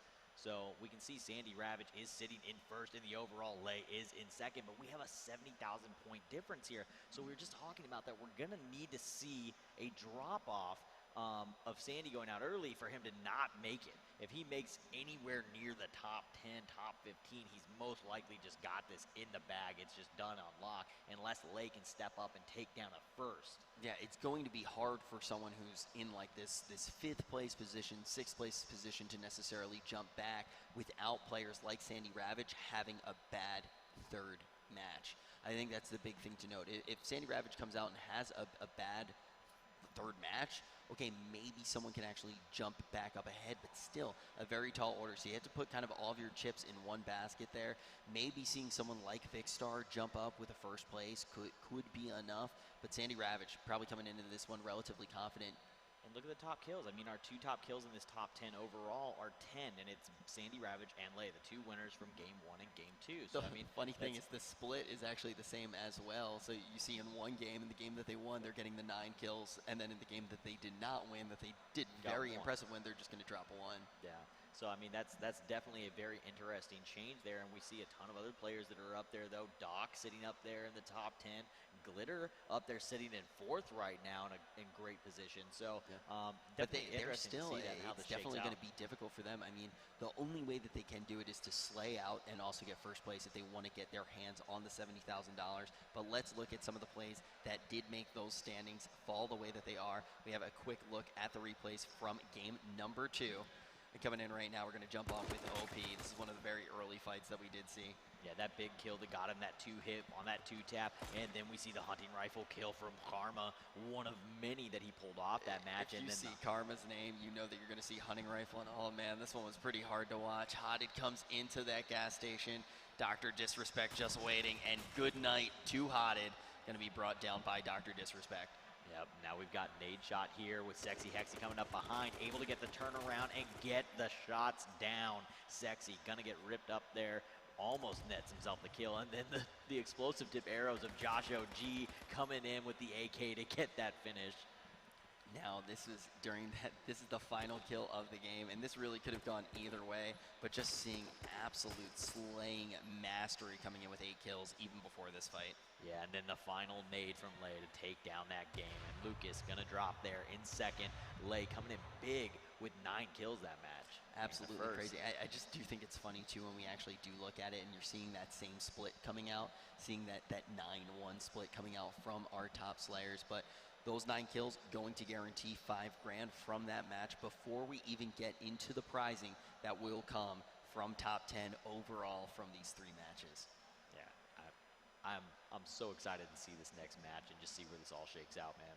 Yeah, I am as well. I'm also excited to get to celebrate after when we actually do wrap all of this up. We're going to be having a big party here. So if you are at Twitchcon, if you're in the arena right now, do not go anywhere because we are going to be celebrating all night long. Today has been a whole bunch of fun. We got to watch the Challengers. Now we're watching the All-Stars. And now we're going to get to watch a quick interview. We're going to throw it down to Jose on the floor. Oh, it's actually a video interview. So. My biggest competition in the H1Z1 Invitational would be Angry Pug. He shaved his beard since last year. He's not even a real man. My walkout music for the H1Z1 Invitational would be The Horses by Daryl Braithwaite. It's an Australian classic. I'd be most upset to die to Dr. Disrespect because then I'd have 1 million followers telling me how much I suck. I'm a little bit nervous. It's kind of like a chilly breeze down the back of your neck, which is actually a lovely feeling because it's quite warm here in Long Beach. Hi, my name's Steve-O, and I'm going to win the H1Z1 Invitational. All right, it's great to hear some of the words from the players before we actually do jump into this 3rd match. And do you have any predictions now that we've actually seen everything go out? I mean, we do have some players that are just so far ahead. I gotta just stick with Sandy Ravage. I mean, yeah. He's been showing up. He's made top 10 twice. He's been getting kills. He's doing really well. I think it's gonna be really hard to cut away from that. Yeah, and right now we're actually just grabbing everyone back in, trying to get them ready. But I think you got to be scared of Sandy Ravage. You know, if you're walking around right now as a player, he'd be the guy I had my eyes on. Yeah, I mean, he's the one you're looking to have die in the kill feed very early in the match, especially for players that are in that 2nd and 3rd position that have an opportunity to bump up ahead of him. So what's the other thing, though? Let's say you're close by and you see him get into a fight, and you know that he was just in an engagement. You're assuming that maybe he's taken a hit or 2. Are you going to play aggressive and try and eliminate him? What if Lay comes up and sees him in a fight? It's one of those things. Yeah, it's one of those things that it seems like a risk, right? But it's actually something that you have to do because if you don't do it, there's just no way to come out on top. So if you do see an engagement with one of these players who is on the top of those standings, you need to come on in and actually try to pick off that kill. Yeah, absolutely. I mean, and that's your opportunity to do so, and it gives you the bigger chance for the overall. Or do these players just go, I'm in the money, I'm in a really good position, I put myself at risk of dropping in pay, and it maybe scares them off. So now it's like, do you want to challenge him, though? Because he is getting kills. So now it's interesting to see if people decide to take that engagement. Yeah, one of the things, though, to definitely note is with that drop-off, it's really those high seeds that you're looking for. You're looking for 1st, you're looking for 2nd. 1st going to be taking 70K, and then when you get down to 10, it's only going to be something like 2K. Yeah. So you definitely want to slay out as well, but we've already seen that the players that are really able to slay out is when they get to those final rings towards the end of the game. All the players who manage to post things like 9s, they're doing that at the very end of the game. Yeah, absolutely. I mean, you're getting the majority of those kills at the end. We saw Lay start getting the kills really right around 15, getting a couple 3 in a row, and then getting 2 more there at the end. So those end games is really where those kills are racking up. So some of these people that are playing early game to try and chase kills and they think that they're going for the kill bounty, we're not seeing it play out that way. You die early, the opportunities are at the end where you get to isolate players in those final circles. In the early game where there's still 70 players on the map driving around, you're at much higher risk of dying. I think what's going to be interesting also is see if anybody challenges Karma for any of these hunting rifles, for any of the airdrops. I mean, he was walking around with almost 30 rounds of hunting rifle shots. No one has like contested a single one. I mean, when you No, actually they're see just giving them to him. Well, one of the things that Karma did really well was he didn't necessarily just bum rush it, right? Like he's not just running in trying to grab that hunting rifle. He's going in intelligently. He's holding in a good line. And he's making sure to well, he's making sure to bully people off. Yeah. So that is definitely the thing to note about Karma. But still, at the end of the day, there are plenty of opportunities for other players to get in. Like he's not going to be just in the best position to bully every time on top of that drop. He's putting himself in that position time and time again. Some players could actually react, try to get in there, disrupt that strategy, because we've already seen he is deadly when he's going to have that hunting rifle. Especially when these guys are taking their time. You see a lot of the other guys he's going up against are stepping out and they're focused on one person where he's very aware of everybody around him. We've seen his reaction times also when he does hop out and he stands still to take these shots. When a hit gets on him, his reaction to be in the car and out of there is immediate. He has a very quick reaction to being in danger. One of the only players that we really did see move well out of that hunting rifle was really Dr. Disrespect. He knew exactly what to do against Karma, saw how Karma was playing, and adapted to it and played very well. Oh yeah, the second that he knew that it was a hunting rifle and he knows that it's a slower shot, you can't do follow-ups, you can't spray the weapon, it has to be controlled. He immediately switched to the ENAS and just started strafing towards him. And he started closing that distance because he doesn't want to give up the option of that hunting rifle. Yeah, and that is a big thing that's going to play a factor in this game if we actually do see Karma able to do it again. Karma also being a high slayer every single time. Last time, I believe he posted about 5 kills. So he was definitely pushing to try to get one of those slaying rewards for $5 grand. I love you too. Yeah, I mean, and I'm surprised with how well he's been doing that we're not seeing him get that. You're sitting here and we're talking about Karma and he's in fights the whole time. He's making use of these hunting rifles, but we're still seeing the guys that make it to those final higher spots in the top 10 getting more opportunities to crush that out and get that kill bounty. Yeah, definitely. That kind of has been the scenario that we've seen over and over and over again. But now as we jump into this third game, we have some definitive leaders. So we're going to have to see if anyone can come in and disrupt that. I think the best thing to look for, though, at this position, if you haven't necessarily locked up one of those high placements yet, is to actually try to get that 5K. Just try to pick off that 5K. Yeah, I mean, now if you're at a point and you can't get in, your chance at money is to get $5,000. Hi, Soda Poppin'. Hey, shouldn't he be in a seat to play? What's Chance doing? I mean, he doesn't, he's just so confident he doesn't even need to be at the keyboard and mouse. Doc, like a rabid animal right now, getting ready for this third match. I don't even know if that's illegal. You're going to be the one to go down there and tell him that he can't? I'm not going anywhere near that, man. I am not going anywhere near that, man. Doc, though, getting ready. Doc in a pretty good position here. He is one of those guys who is on the bubble. I believe he overall is in something like 6th place here. So if he comes out with a really impressive first place finish, gets those points on the board, and gets the other guys out early, I mean, there's still an opportunity. The other thing is the guys that are bubbled out of 10th right now and how they perform, we can still see a shakeup in that bottom 5. Yeah, and they're also, we're getting a look at quite a few of the players right now, some of them being some of the more aggressive players that we've seen. They're really going to set up the way that this game does fall. Major shout out to Glitter, though. She's been playing really well throughout the entirety of the series. Yeah, I believe she's also, she's around the same area as Doctor, I believe, on that leaderboard too as well. They're right there. I think they're neck and neck. I think she's in 4th, actually. I think she might be ahead of the Doc. She might have actually bubbled over the Doc right now. Yeah. Yeah. But a lot of the players that we predicted in the top 10 are in the top 10. So that's exciting when casters actually do get the predictions right. One player that I'm holding out for, though, right now, want to see him place a little bit higher this time around, is definitely Mighty Mouse. Yeah, definitely like to see Mighty Mouse show up, get some more kills, and be able to place a little bit higher in this next match. Jericho looks like he's almost asleep there. Just enjoying these beautiful Vertigear chairs. Nanner, somebody that actually went off up on screen right now. I mean, we're seeing him get a bunch of kills. We've seen him come in as the Guardian Angel. We've seen him get some shotgun kills, get a double play. I mean, he's been doing work. Yeah, definitely. We've seen just some crazy plays coming in too with those late nades, some angel plays coming in as well. So hope we get to see some of them yet again. We're also hearing everyone in the crowd getting excited here. Is that Hotted that came in there for a second? Gassy, a top slayer from last year's Invitational. And there's your boy, Mighty. We got that caster bond. I'm looking for him to come up big this time around. Do it for me, Mighty Mouse. It was like a few early kills that came in for Mighty Mouse, but I actually want to jump on and get to see his shot just a few times here. But we are about to get this one started. Ladies and gentlemen, are you ready for the final All-Stars match?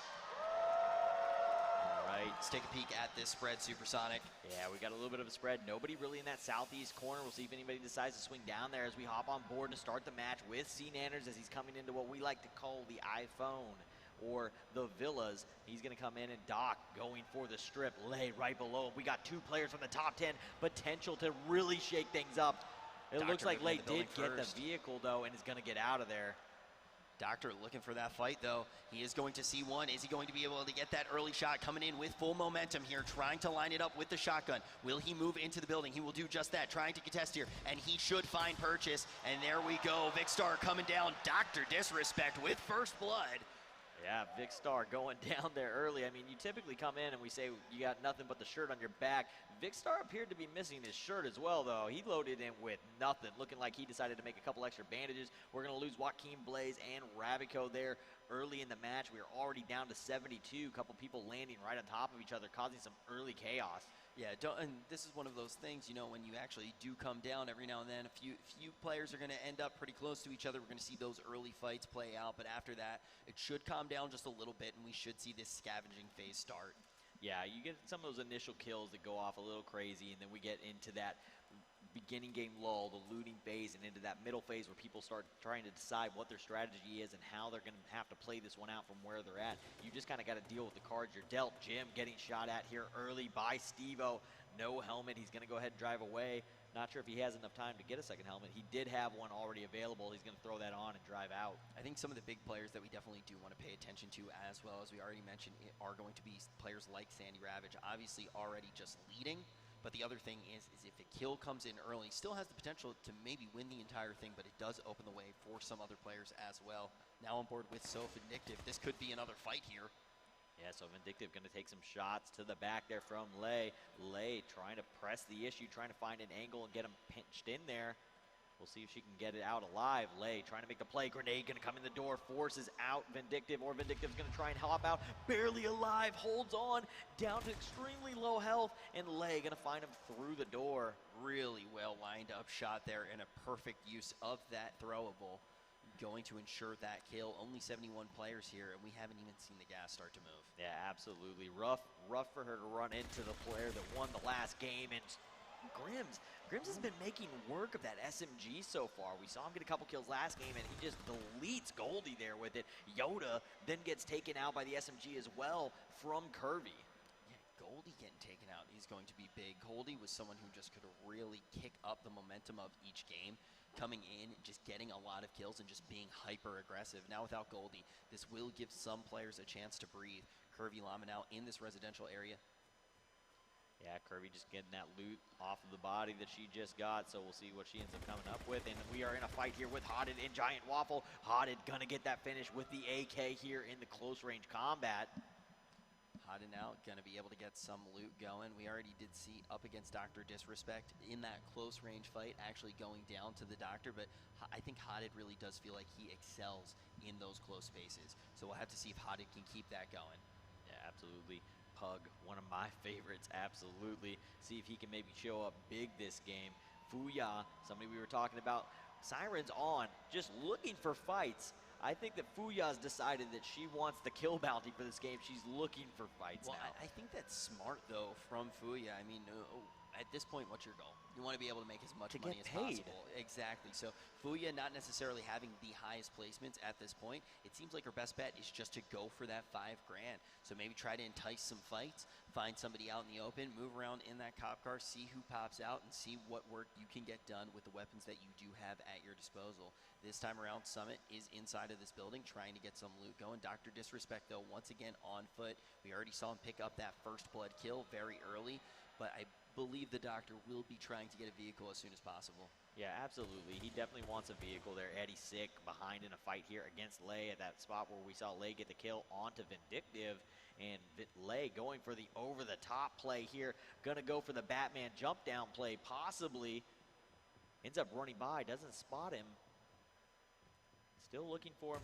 Finally sees him. He knows where he is now. Yeah, he's trying to hear the foot, the foot, and steals the cop car. Lay gonna get out of there. Thought maybe for a second didn't know the position, but just on a whole nother level here, going to try to get some grand auto theft going on. Yeah, Doc still out here in a bit of a rough spot. Shots coming in from behind. That 2-hit eating up a couple shots from Soda Poppin'. Soda Poppin' shooting him in the back. We'll see if Doc decides to retaliate here. As Soda Poppin' just runs through the open, not a care in the world. This Doc is way behind this fight right now. My goodness, if Soda Poppin' can take down the Doc right now, he will actually peeling. Oh my God! Soda Poppin' just eliminated the Doc. Soda Poppin' standing up right now, looking back at the Doc. I don't even know what to say.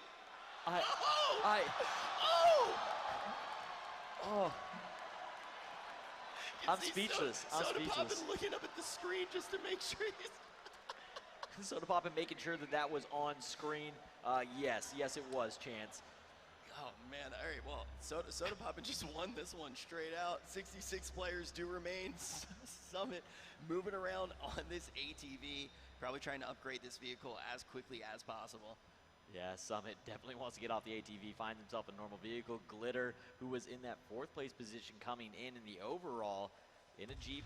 Looks like she's got a decent amount of gear. We do have the 2-hit on for Ice Prime as he's coming in. Grenade going off near him. It looks like he's going to come and try and take this fight with Curvy Llama, possibly. Yeah, Curvy Llama definitely going to be privy to the location of Ice Prime based off this run pattern. Had that window, so should be able to find Ice Prime. Ice Prime now rotating through this residential area, maybe not even trying to find that fight. We can see right now that airdrop is going to be coming. Gas is going to be spreading. Yeah, Karma's another airdrop. It's just every single time. This is just Karma's strategy, and it doesn't seem like anyone's been able to shut it down yet. And one of the reasons is because he is just so good at forcing people off of that drop and making it his own. Yeah, I mean, he definitely recognizes when it's going to be there. It's going to be center safe zone. He immediately goes. He always has a cop car, and he's always at the drop. And we have a super far northwest safe zone. We are going to lose a little bit of it to that west side, and we can see Theo Man TV already set up way up in the mountains, just hanging out. And then we've got all the players that are going to be down in Harris. So Harris is going to be in here for a circle or two, but I think that it's probably going to pull off of Harris a bit. Yeah, and we have a few players that are over by Humperdinck. They're going to have a pretty long run ahead of them. Just need to make sure that they do it in time so they don't necessarily kind of have to go for that bum rush, like right into the ring and then get picked off because they have poor positioning. Yeah, we had a couple players really far south down there by Runamuck Lake that have a really long, as you like to say, pilgrimage that they're going to have to make across the map to get all the way up to that safe zone. And they're going to want to rotate soon. The gas is already spreading. It does move relatively slow, but if you don't have a vehicle or at least a Jeep to outrun it, you could end up in the gas for a little bit. And that toxicity building up starts taking away options from you in the late game. Soda Poppin', the MVP right now, moving through this map, probably looking for another fight, but we are going to jump on board with Burn Notice, trying to take down Lucas FPS. No shots going to connect yet. More shots, though, raining out now from Lucas. Who is going to connect? Nade shot is going to fall down. Lucas pulls ahead on this fight, still with the body armor. Soda Poppin' out here after getting his kill on the dock. Now here in a fight with Lex. Lex ahead. Going to be able to heal up. Lex far enough away that Soda's going to have plenty of time to get healed up. But it looks like he is going to peek to go ahead and start taking some shots. Unable to connect. Games 1, 2, and 3, Soda Poppin' with the plays, whether it was for style points. Actually, pretty much all the plays were just for style points. But now going to try to get some shots into Lex, get a second kill. Yeah, Lex, plenty of cover, though. Another hit, another hit. Soda Poppin' showing up big, just landing shots. Gets another one. Lex down to 33. Yeah, we were trying to figure out why Soda was like not in his chair for a second there. He was just warming up. Soda is on fire right now, trying to figure out where Lex is, trying to finish this kill. Yeah, I don't think he's trying to figure him out at all. I think he knows exactly where he is. And as we swap over to Lex's point of view, and he is going to start holding Soda Poppin where he's at. Soda and Lex in the peak battles here. Soda Poppin with a little bit less cover options than Lex, though. Helmet off for Lex. Soda Poppin almost getting a 2-tap. Out comes the smoke nade as Lex goes ahead and backs off. We've seen just the smokes much thicker than they were before. Karma going to pick up a kill here. Karma with a full-on AR fight battle there, so he doesn't have the hunting rifle currently because it definitely would have come into play. He loves that thing. Definitely would have seen it come out. It is not a guarantee at any point, even when you are going for Karma strategy. Soda Poppin still in this fight with Lex, trying to close the space just a little bit more. We saw Lex throw down that smoke, able to retreat away, but is still slightly damaged from the prior engagement with Soda Poppin. Yeah, Lex getting out of there. It looks like Soda doesn't know where he went. That smoke nade definitely kind of disoriented him a little bit. And Sexy Hexy with the pickup truck trying to find a spot to edge out as his own. Fimsteph still in the match. Couple shots coming in from Karma. We haven't gotten to really see too much of the truck action going on. It really shines in some of these residential areas where it can move through destructible objects like the fences. We'll have to see what these trucks can actually do now, or if the players just try to upgrade the vehicles that they do have. Yeah, absolutely. And Holly out here with the cop car driving through the water. Not always the best idea unless you absolutely have to. It does slow down the car, make you a little bit easier target. Karma coming up pretty close here to Julia. Not sure if he caught the edge of her going in. He may know that she's there. And this safe zone is going to pull southwest a little bit, so it is starting to edge onto the side of Harrison Bluffs. Theo Man, Jim, Glitter all out there way on the west side up in the hills. Not looking for any fights anytime soon. Luckily just inside the safe zone, and we're going to cut to a fight with Alfred and Summit. Summit well ahead, and he is going to absolutely laser beam Alfred down. Yeah, Summit with some good shots there. Going to be able to pick up that kill. Only 63 players do remain. Summit right now trying to figure out if there are any more fights to have, and now we are going to jump on with Soda Poppin as he tries to get out of this gas. Some serious damage, but he should be able to get out without a problem, even though he is on foot. He's already pre-medded, so he is just basically staying stable. He's not taking any damage. It takes very little currently, and he hears some Sea Nanners coming by and decides to stop in the gas to take those shots at Sea Nanners. He's still going to make it to 100% currently, maybe 99 off of that pre-med. So he's going to be all right. Good decision on him to pre-med in the gas. Yeah, definitely a good pre-med, and on top of that, tries to play that gas, get a little bit aggressive there. Soda Poppin just looking phenomenal in this game number 3. Now Loco moving throughout here with very high positioning is going to be Minilad, though. Minilad getting out early in game number 2, trying to redeem against Loco. Making the push with the shotgun. First hit gets, second hit, third hit just bodies out Loco. Minilad going off there on the aggressive shotgun push. Minilad is back now, just trying to heal up. Could see for a second there, is looking a little bit suspect. Wildcat inside of the Jeep. Wildcat with that hog mask on, looking fine. Looking good indeed. Sometimes you got to skin it to win it. Getting behind the tree. And right now, we're going to have a very different final, like a very different final than we saw in other games. This ring is very different than what we saw before. Absolutely. I mean, this is a big change from some of these other ones, especially if it ends up pulling into Harris Bluffs and we maybe get a residential finish.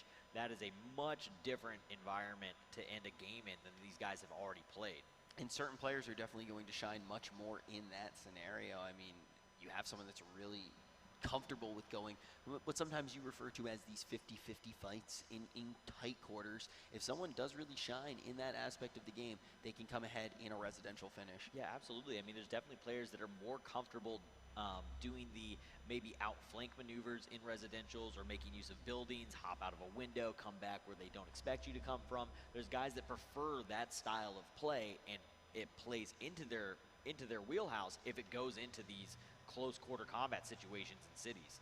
Sexy Hexy moving down with this truck, pretending that it's a Jeep for just a second there, trying to find some optimal positioning. we are finally getting another look at this ring. You can see pretty much everyone has already kind of made it into this safe zone, but it is just getting tight around Harris Bluff. Yeah, we got a few that are still out there. We have a lot more people left up at this time of the game than we did previously.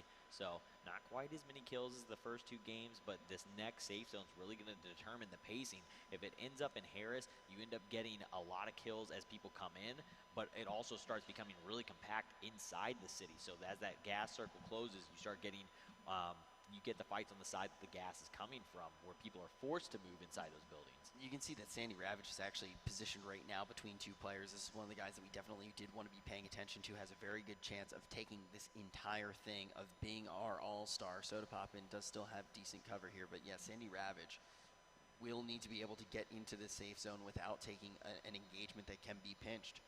Yeah, absolutely. Sexy Hexy here in an engagement with Grenader. See if he decides to go ahead and step back out and take that fight. Car's in a little bit of a weird position. A lot of times you don't want to park it right against something. You don't want to ever have to get in your car and back out. You want to be able to just drive straight ahead. So we'll see if they end up taking that fight. Crispy Concord's not going to make it out of the gas. The gas is going to take another player. I think the gas actually has more kills than anybody. Maybe it takes down the 5,000. Right now it looks like that would be the case. In the previous matches, we did see the player that did get the $5 grand pulling down 9 kills each time. No one necessarily pulling up there quite yet, but we still do have plenty of time and plenty of faces to be taken down with 61 players. Gas is about to advance here as well. It's going to start getting very tight. Hiko has had just impressive shots. Curvy Llama going to be brought down off the screen, but Hiko's just had these impressive shots throughout the entire game. We've also seen Hiko as well not putting the most stock in his vehicles, being willing to just have them eat bullets. Yeah, absolutely. And Soda Pop getting another kill onto Scum, and Trick2G getting a kill elsewhere on the map. But as you were saying about Hiko, Hiko's definitely been somebody that's willing to use his car as cover and sacrifice vehicle health to try and get kills, which helps you in the interim, in that immediate fight, but it really kind of hurts you towards the late game, having your vehicle be ripped apart like that, and Karma leaving another airdrop. He's just so good at getting these airdrops. The other thing is Soda Pop has actually started to rack some serious kills. Soda Pop may be able to take this $5 grand. I think Soda Poppin has the most kills this game so far, so I think he's in a good position to do it if he can keep it up. He's going for it, man. I mean, the thing is I think to feel comfortable at all, you want to try to get to like that 7 kill range after you've seen 9 be that benchmark time and time again. Yeah, I mean, I would love to see somebody hit 10. I'm not sure if we're going to get to see it. Somebody's got to go ahead and go turn it up a little bit and start knocking out some kills. I want to see Soda Poppin. Right? I want to see Soda Poppin drop double digits here. Fuya trying to avoid some of these shots here. Going to get into the Jeep, but more finding purchase. Fuya goes down. Killy with a nasty AK, finding shot after shot. Gonna eliminate Fuya. Holly out in the open. Lucas putting shots down to 1 shot. And Speedy comes Speedy just explodes, and the kill goes to Holly. John Vlogs takes out Josh Ochi. Speedy comes in like a legend. The airtime was nutty.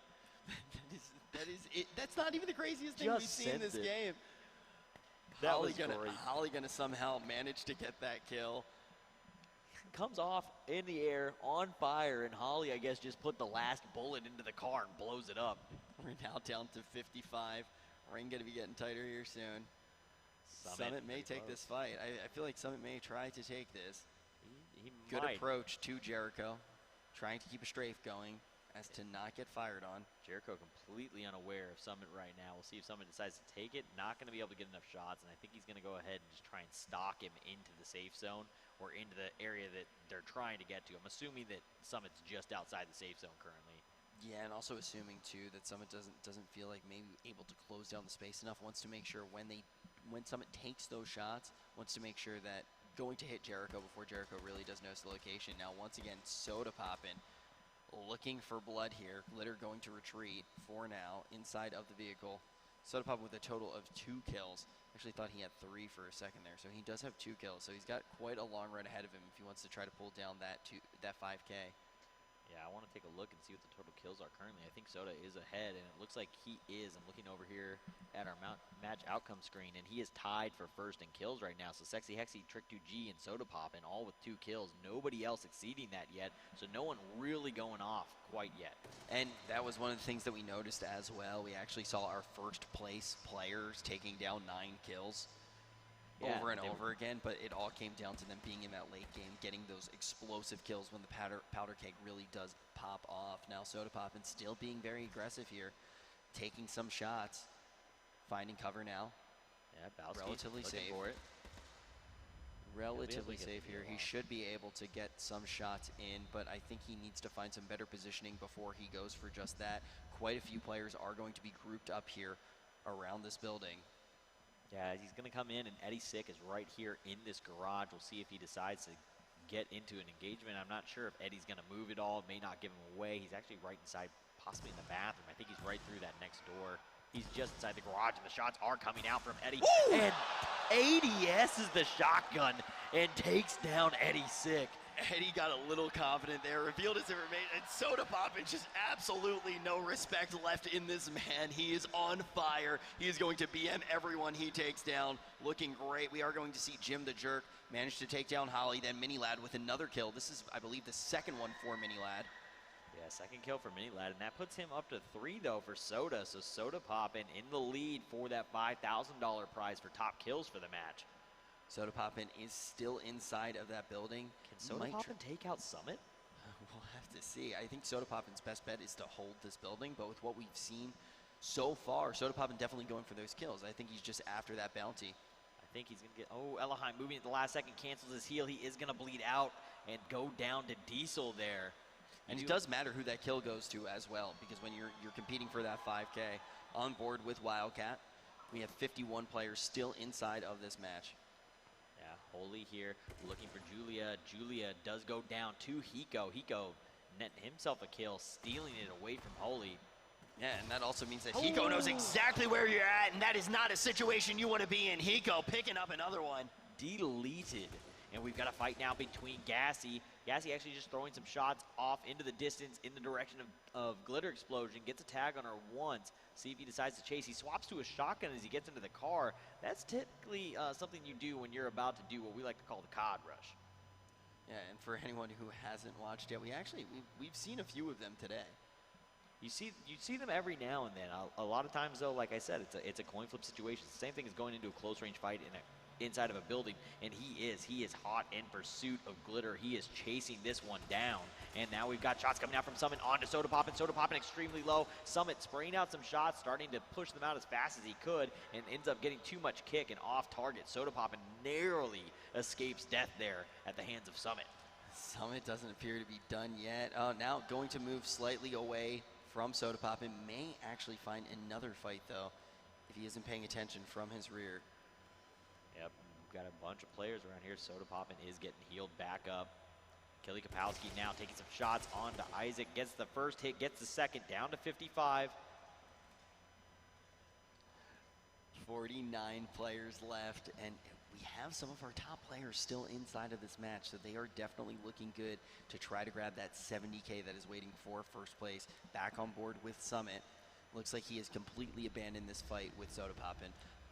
Yeah, we do have Karma driving around in the area, and I'm just assuming that he's got like 92 shots in his hunting rifle and like 15 two-hit Lammies probably sitting inside that car as well. Maybe that's why he doesn't give up the car. He may actually be dumping two-hit Lammies into the vehicle and is just riding out the same vehicle all the time because he doesn't want to give those up. It's hard to transfer them. They weigh a ton, so getting them into your backpack and transfer to a new vehicle is a lot of time wasted. Usually a scenario that you don't even have to think about, but Karma just having an absolute monopoly so far on those airdrops. I don't think anybody else has gotten one. He's gotten every single one. So he's not only going to be getting things like that hunting rifle, he is also going to be getting the gas, and he is also going to potentially be getting things like those Lammies.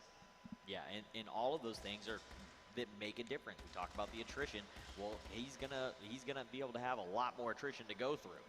He's gonna have a lot more things to expend when you get that many airdrops, and we're gonna have a full-on Harris Bluff ending here, and this is gonna go into the main city part, and we have a little bit of the park there, so a lot of elevation changes. We're probably going to see some fights in staircases inside buildings. These guys are going to have to get ready for some close quarters combat. And we've already seen certain players really thrive in these scenarios. We'll have to see if someone like Hotted or Soda Poppin can make the most out of being in these close quarters finish inside of the bluffs. Now Hiko inside of that cop car, Summit trying to get a few shots into it. Hiko looking for some better positioning, get some shots in of his own. Wow, Hiko just an absolute monster. Hiko getting a lot of kills, getting some assists there from Summit. Summit actually looking to take any fight he can get, going after Hiko and Lex there. The big thing now is Hiko does have 3 kills. So if Hiko can get in the area of something like a 7 or an 8, should be able to take that 5K. Not too many people shooting up yet on that kill meter. Yeah, on the 3, it's only Soda Poppin and Hiko currently. Both of them have 3 kills. Everybody else is running a little bit behind. So we're on board with Hotted here as he's healing up in a backyard, it looks like. He's rolling advantage, but he appears to be at full health. I'm not sure what he was trying to heal. Soda Poppin a little bit behind on health, having to get healed up here in combat with Karma. Karma well ahead. And knowing Karma, he should have some. Wow, Hiko is able to take out Summit. Now he's going to grab as much of that loot as possible. But we're going to jump on board with Parasite. Parasite inches that one out and takes down Hotted. Both of these players looking good, though, in the close quarters, but Parasite going to come out on top. We saw a really impressive performance out of Parasite in game number 2, and now he is looking good in game number 3 with 43 players remaining and the gas about to advance.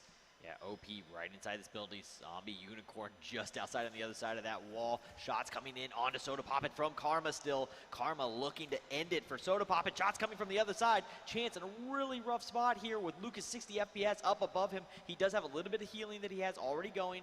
Finds himself a nice little nook to go ahead and get a few more heals off. And it looks like he is going to be able to escape that gassy Mexican. Elsewhere on the map goes down along with Zombie Unicorn. Ava going to go down as well, and Soda Poppin is going to fall to Karma. Karma using that throwable to end him. We'll have to see if Karma actually makes his way over to the corpse to celebrate. I don't think that is going to be Karma's style here, but one of the things that we have definitively, I actually think it might be. One of the things that we have seen out of Karma definitively, though, is the fact that once he picks up a kill, he does not stop until he's able to grab it. No, unless he's forced off by somebody else pinching him. Once he's decided to engage you, he is going to take that fight, and Hiko is going to eliminate Karma as we're talking about him, and he's going to come in and pick up a car. There's a ton of loot in there. He's going to have so much stuff. This just makes Hiko so dangerous. It's a Christmas. I think Hiko's probably had the best shot here today, and now he's going to take all of that loot that Karma has just bullied out from this game. Yeah, Haley, keep your eyes on Hiko because he should be dangerous throughout the remainder of this match. 36 players are going to be left. OP still is one of them. Gas still spreading. OP going to have to move out of that backyard. Mzia getting tagged once there. Switching over to the Angry Pug. Taking shots onto OP. Spraying a little too fast. They're not able to control that AR. And OP going to be able to get away from him. And now Minilad versus John Vlogs. Shots coming out through the window. Minilad extremely low here. John Vlogs well ahead. Shotgun to the back, but he's going to be able to turn the body armor, saving John Vlogs, and allows him to turn around and get the kill onto Minilads. We are now got Chaos Ape versus Scissors. Chaos Ape well ahead in this fight. Scissors going to lay down and start healing. Chaos Ape going to do the same. Yeah, this is one of the first roof battles that we have actually seen play out. We're going to start seeing much more in that area surrounding it. Hiko inside of this car. We already alluded to the fact that he is going to have some serious stuff to work with here. Most likely some Lammies that he's gotten off of Karma, and maybe even a hunting rifle. But right now we are going to see him just use some standard rifling techniques, trying to get some shots in. Finally is going to find a target. Hiko is going to take a little bit of that push there, getting behind that cop car, making sure that no one can come up from behind him. Mighty Mouse is going to fall, this time in 33rd, and already we only have 31 players remaining, and you can see on your screen the name of Sandy Ravage, one of our leaders here. If Sandy Ravage can keep this up, should be able to lock up this performance as long as we see something like a top 10 finish. He makes top 10. I don't think that anybody else can take it down or take it away from him. And Lucas, 60 FPS, going to get lit up by the AK of John Vlogs with that assist from Bowski. OPSCT right here as the body comes through in the car. The litter explosion now getting lit up from behind by Hiko, able to get away. And OP in a close range fight, and he is going to eliminate John Vlogs. John Vlogs had looked impressive throughout this game, but ultimately is going to fall. OP trying to get that loot now, but here we go, back on board with Hiko for another fight, but it looks like someone comes up on his flank. Still standing though at this point. Sandy Ravage with the hunting rifle now, looking for a shot onto Crunk Muffin. Crunk just kind of eat-assing and running in circles around that tree. Finally spots where Sandy's at and takes cover for a second, but then goes for a run. We're on board with Fimstep in a fight here with Wildcat with the AK. Wildcat through the window, comes back around, finds Fimstep, gets the kill. Parasite steps up, gets the kill onto Jericho there, down to 27. Steve-O somewhere behind him. Man, not able to finish him off. Inside of that building, just seeing some outclassing going on. Impressive kill coming in from Parasite as well. And back with Hiko. This is going to be one of the most important players now that we have approached our top 23. OP going to put some shots in through the gas, not finding purchase yet. Jeep going Gets to come hit out. by the car, Gonna but get lives. some serious damage from that Jeep, but not enough to take him down yet. And into another fight. Wildcat doing work inside this building. Gets himself another kill, taking down Noah. And Steve-O in a close range fight with Parasite. Parasite going to win that one with the SMG. And Trilix going to take out C-Nanners in 21st. We are down to 20 players remain in Game 3. The other thing to note, too, is Wildcat now has actually been able to amass 5 kills. So starting to pull ahead, looking to take that 5K. And like you said, we have broken the top 20.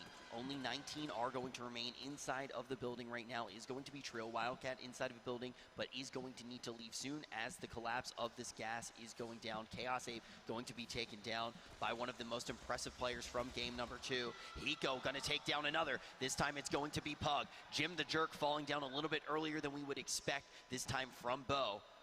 And this is really starting to heat up here. Parasite finally is going to fall down. Bo starting to get some serious kills up on the board. Glitter Explosion coming down as well. And now Sandy Ravage picking up a kill on some of his toughest competition. I think that just locked it in. I don't think that he can get knocked out. He just took out second place. He's in the top 10 in this game. He is crushing it. I'm pretty sure he just locked down first overall. And one of the big questions with that being said is who is going to get the $5 grand for top kills from this game? And right now, Wildcat in this building looks like the most dangerous man alive. We'll have to see if he can close out the 5K here. I think Hiko is actually just ahead of him. He gets another one. And Hiko and Wildcat are tied at 6 as we are in our final 9. Hiko, though, is Sandy Ravage, though, picking up that kill onto Jens. Well, Hiko just still has that boon that he managed to get off of Karma when he took Karma down. That was an incredibly important kill and still riding off that momentum. Sandy Ravage now in a potentially bad fight. Let's see if Bo can be taken down by the likes of Sandy Ravage up on the hill. Jumping on board with Wildcat again, still inside of this building. This has been his stomping grounds, picking up over 6 kills picking up 6 kills right now. Going to throw that helmet back on, seeing if another fight will come his way inside of his lair. And he does see there is someone still in here. Oh, going to be able to get that shot in. Trying to get this shotgun kill around these corners, keeps running back and forth, trying to get the outflank, going through another smoke nade into this room. Trilix makes his way back out and in towards the front. He's just trying to run to find a spot to heal. Wildcat on the hunt, though, trying to track him down. He's just outside, though.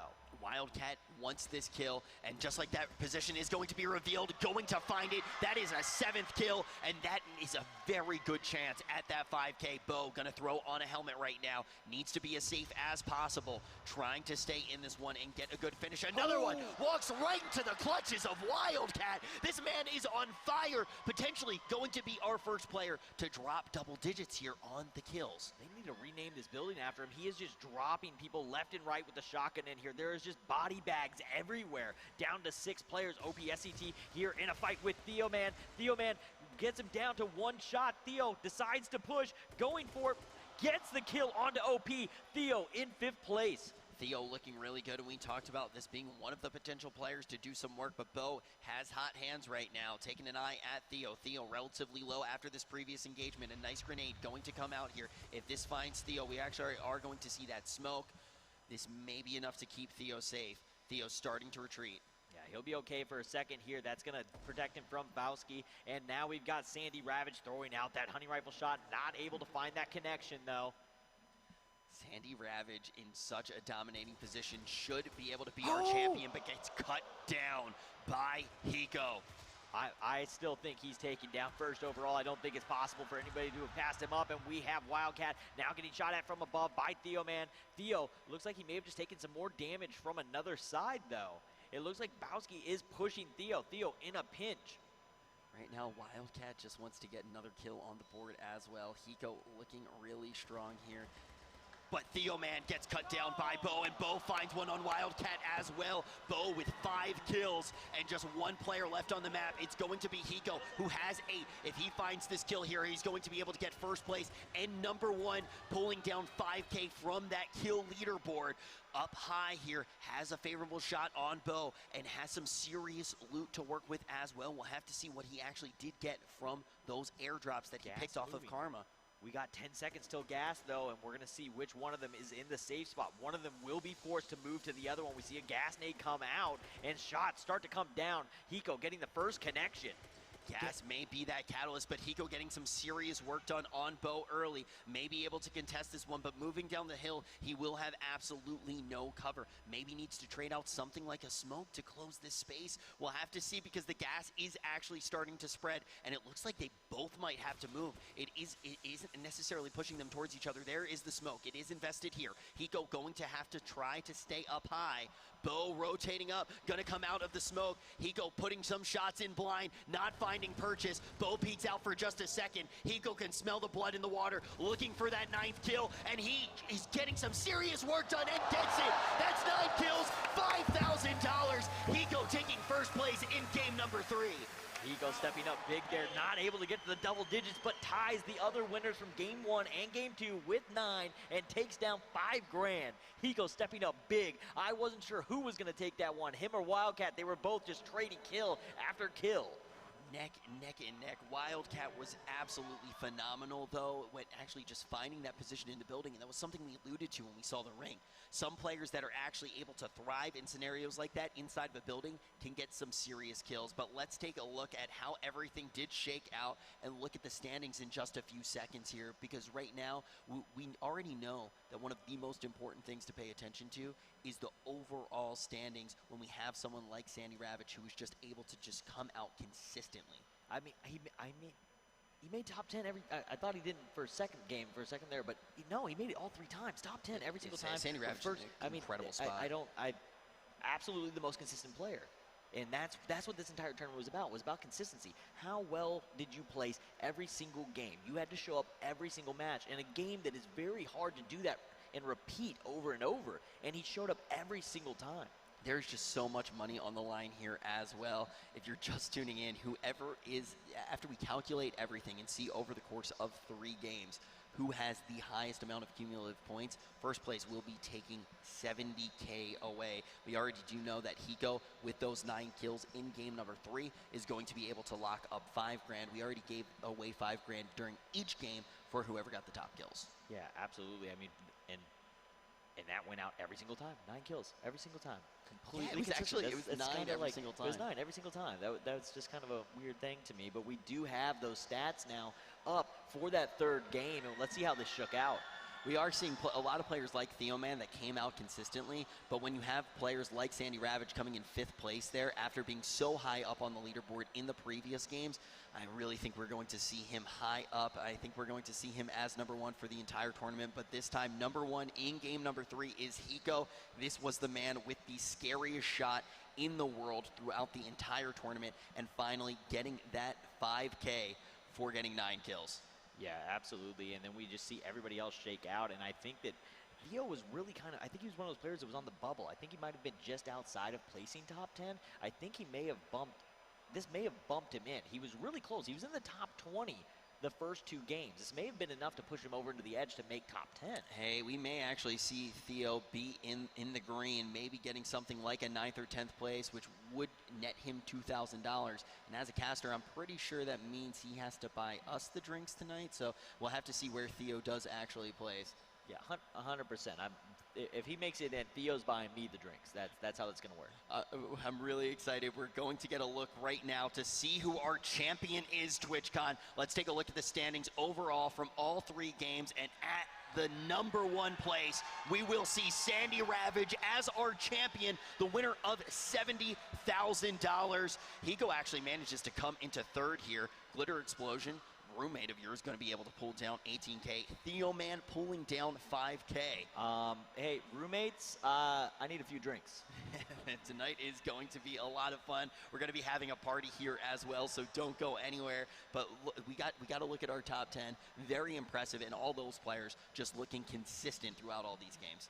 Yeah, I mean, they absolutely all showed up. We saw a lot of consistency out of quite a few players. We saw some great shots. We saw some awesome fights. We saw some people send some cars absolutely fly in that match. Well, you got to give it up to the people, too, who maybe didn't have the most outstanding performances or the top finishes, but just put on a show. Man, Soda Poppin' just really coming out in that third game. In the first game, going out with style, you know, just flicking on the siren. That was a lot of fun. It was also nice to get to see Hotted kind of run into Dr. Disrespect, but then in the third game, redeeming himself. Yeah, and seeing Soda Poppin' get that kill, and we watched everybody else do the waves in game and everything else, some of the BM. Soda Poppin' did the one right across the stage. He did it in person and just stared him down. I don't even know. As soon as that happened, I don't know where Dr. Disrespect went after Soda Poppin' actually did manage to get that kill. Have not seen him since on the stage.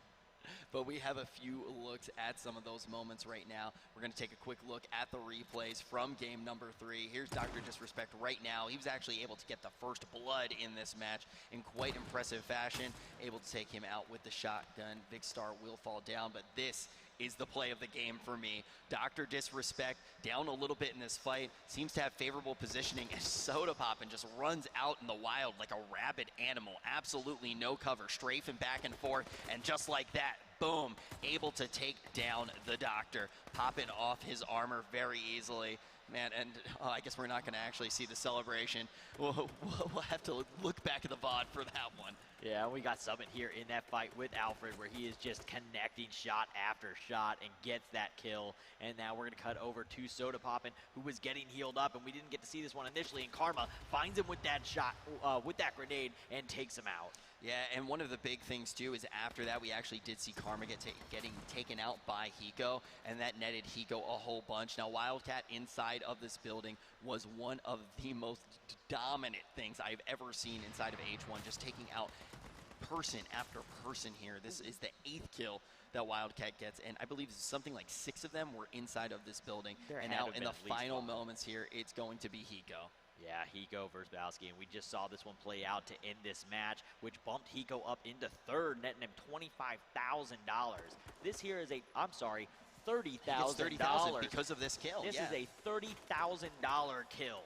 So Hiko, like straight up. I mean, if you look at it the other way, maybe Hiko comes in a position of something like the most that he could have made was 18K.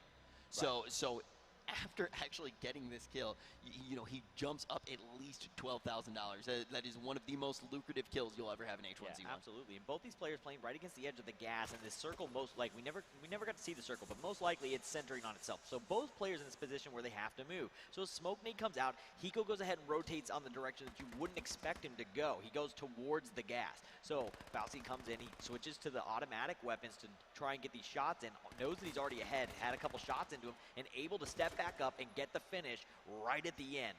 Smart to not go for the reload either. He was low on ammo, gets those last couple shots off, and gets the finish. Definitely well earned there by Hiko.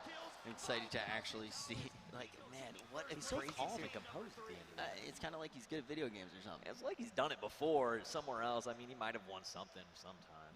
We had a pretty incredible crowd, though, here, cheering for pretty much everyone. Really enjoyed being here at Twitchcon. That's going to be our All-Star Series, but we are not done yet this weekend at all. I am so excited for when we actually get to see the matches tomorrow as well for Legends. Yeah, I mean, Legends tomorrow is going to be absolutely insane. We're going to see a lot more combat in the end. You're going to see a lot more strategy kind of put into these. These are guys that all have thousands and thousands of hours in this game, so we're going to see some top-tier play tomorrow. Yeah, this was definitely an awesome tournament to get to watch, but just nothing will match the play that we'll see out of Legends. We've gotten to see these guys in the tournament scene before. A lot of these guys, maybe the last time that we actually really did get to see them compete on a stage this big with stakes this high was probably something like DreamHack, and now we're actually going to get to look at it again, and I feel like the competition even more fierce than when we were in Atlanta. It's a larger stage. It's a higher prize pool for a single, for just the solos event. So I mean, it's definitely a bigger event in the overall. This is the big one. I mean, this is the annual TwitchCon Invitational, so this is the platform. This is the big stage, so it's going to be a little bit more interesting and entertaining than the DreamHack one. And do you have any predictions when we do actually go in? Any players that you think may be able to close that one out? I will say, our predictions today were pretty decent. We actually, like, just by eyeing everyone up, of course, we've gotten to watch their streams before and things like that, but now when we actually do look at Legends, we've gotten to watch their streams, we've gotten to watch them in tournaments before, so we have some of the stats behind making these calls.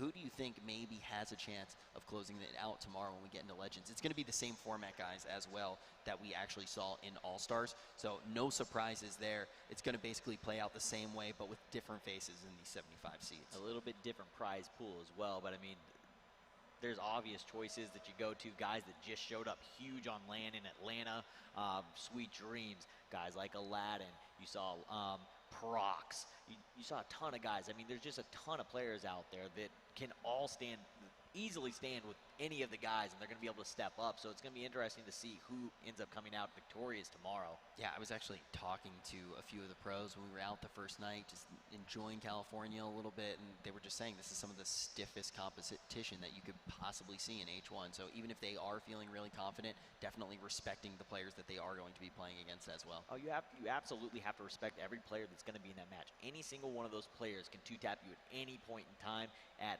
almost any distance, so you absolutely have to show respect to every fight you take. You can't do that overly aggressive play style and just try to not respect the game, because even if they're far behind, these guys will step out and just throw 2 bullets, take that peeker's advantage, and they're going to win a fight on you just because you made an over-aggressive push. Now, though, it's time to take a look right now at some of our victors. We have Jose on the floor with our top 3.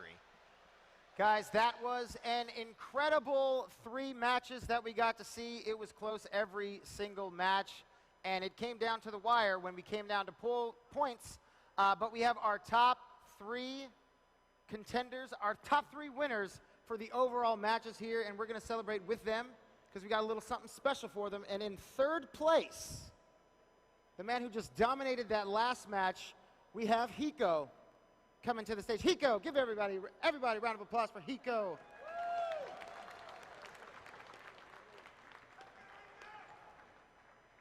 Congrats, man. Thank you very much. I got a little something for you. Here you go. Check this out. That's the prize. Thank you very much. Enjoy that. Next time, 1st place, and we'll get to talk more. Until then, get off the stage. Get out of here. Guys just think they come in 3rd place, they can just hang out on the stage all day. In 2nd place, with also 3 impressive games, we got Le TV. Le, come up on stage, my 2nd place, my silver winner. Congratulations, man. Awesome 3 matches. Look, I got a little something for you. It's like his, but silver. Thank you. Enjoy that. Next time, you're going to get a gold one. Okay, yes. Good luck. Always right. Thank you. Thanks a lot. And in 1st place, the man with the master plan. You saw him on stage after that 1st match, and I knew that he would bring the madness. Give it up for Sandy Ravage.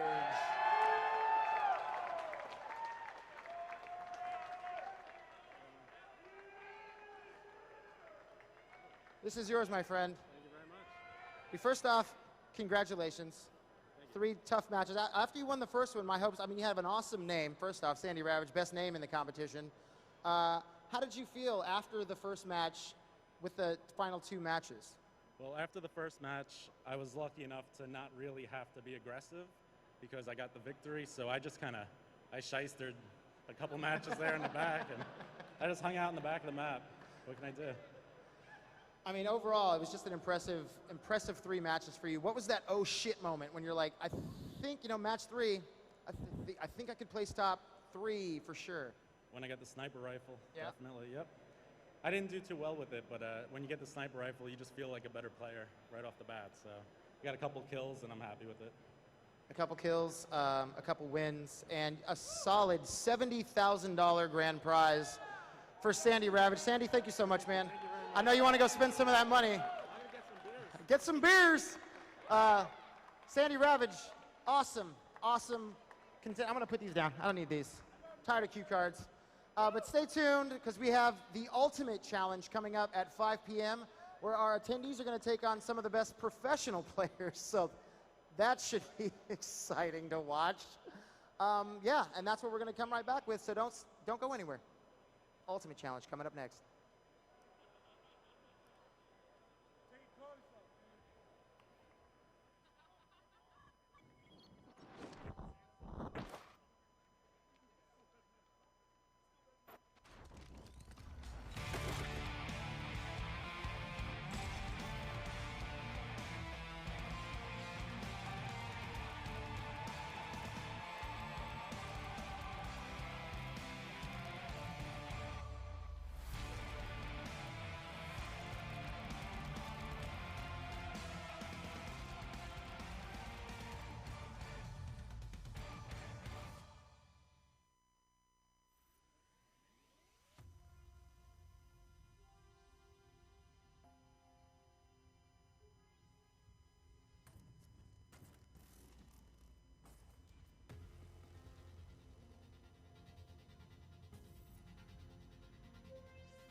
excited to be invited to the H1Z1 Invitationals. Competing in the H1Z1 Invitational is kind of like a dream come true. I watched it last year, and I'd never expect to actually be competing this year. I'm ready to win this. I'm very excited. It's going to be a lot of fun. I will destroy everybody. I'm not going to let him beat me. It's insane. It's amazing. I just can't wait to compete. I don't plan to die. I'm not worried about anybody. We have a brawl here, California!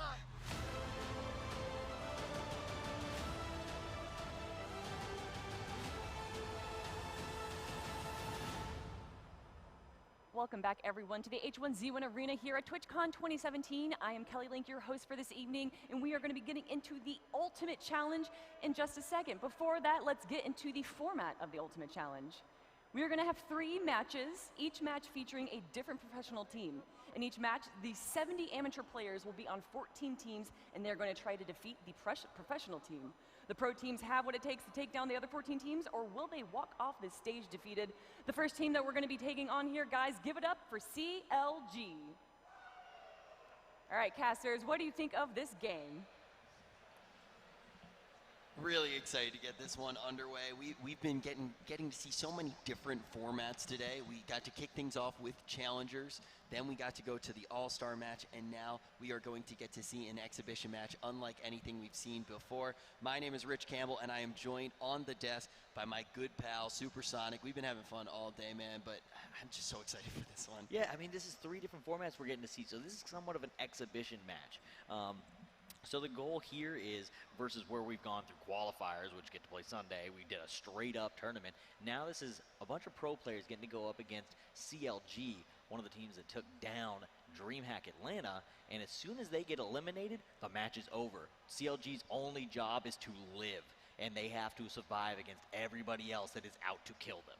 I'm so excited for this one. Yeah, and then we're actually going to have 3 different teams, too, as well. So it's going to be 3 games, a different pro team in absolutely every single one, CLG, Team Caliber, and Luminosity. And every time, like you said, all of these newly formed teams will be trying to take out the professional team. So this is the first time we're also going to get to see 5s as well.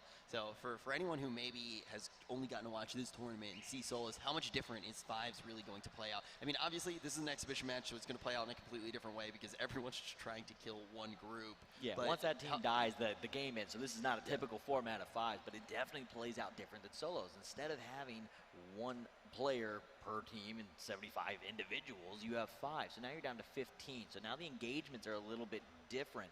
Now it's your ability as a team to go ahead and work together, recognize where the enemy is, get the right call-outs. Comms is so huge in this, and your use of team smokes and being able to outflank and make plays. So these play out a lot different than normal matches.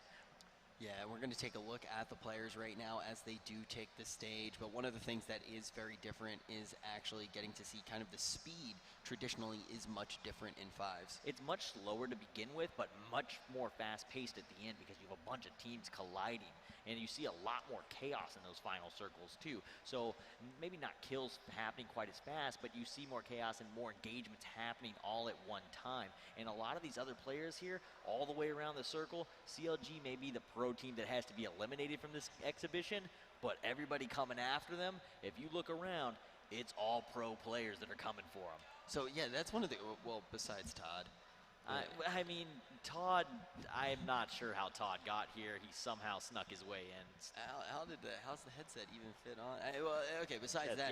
Yeah. So when we actually do jump in, do you think that we're actually going to see just everyone team up against the team? Like, do you think that... I'm not sure how it's going to play out. But that's the thing with this exhibition match. It could just be one of these things where it's like, we actually see 70 players in this arena going against 5. So how do we measure this? Do we measure it based upon number of minutes that team survived? Is that the winner of the 3 exhibitions? Do we get to just like crown one victorious if they live longer than the other ones? I think it's one of those scenarios. I'm trying to remember whose stream it is.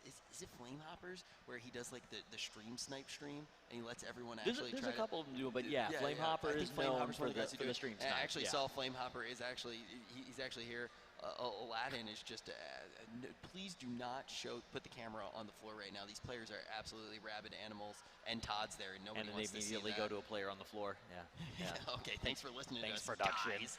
You can see Counter Logic Gaming right now on your screen. Actually, these are some of the guys, you know some of these faces. That one's a little bit unfamiliar, but Grimmy Bear right there behind him, definitely a familiar player. The community knows and loves this guy, Flame Hopper. So Flame Hopper, Grimmy, Calzy, and Da FPS is going to make up this team. They are the guys that took down DreamHack Atlanta, taking down first place at that last event that we casted together. Yeah, I think the other thing that we're actually seeing right now is that we might have some devs here as well.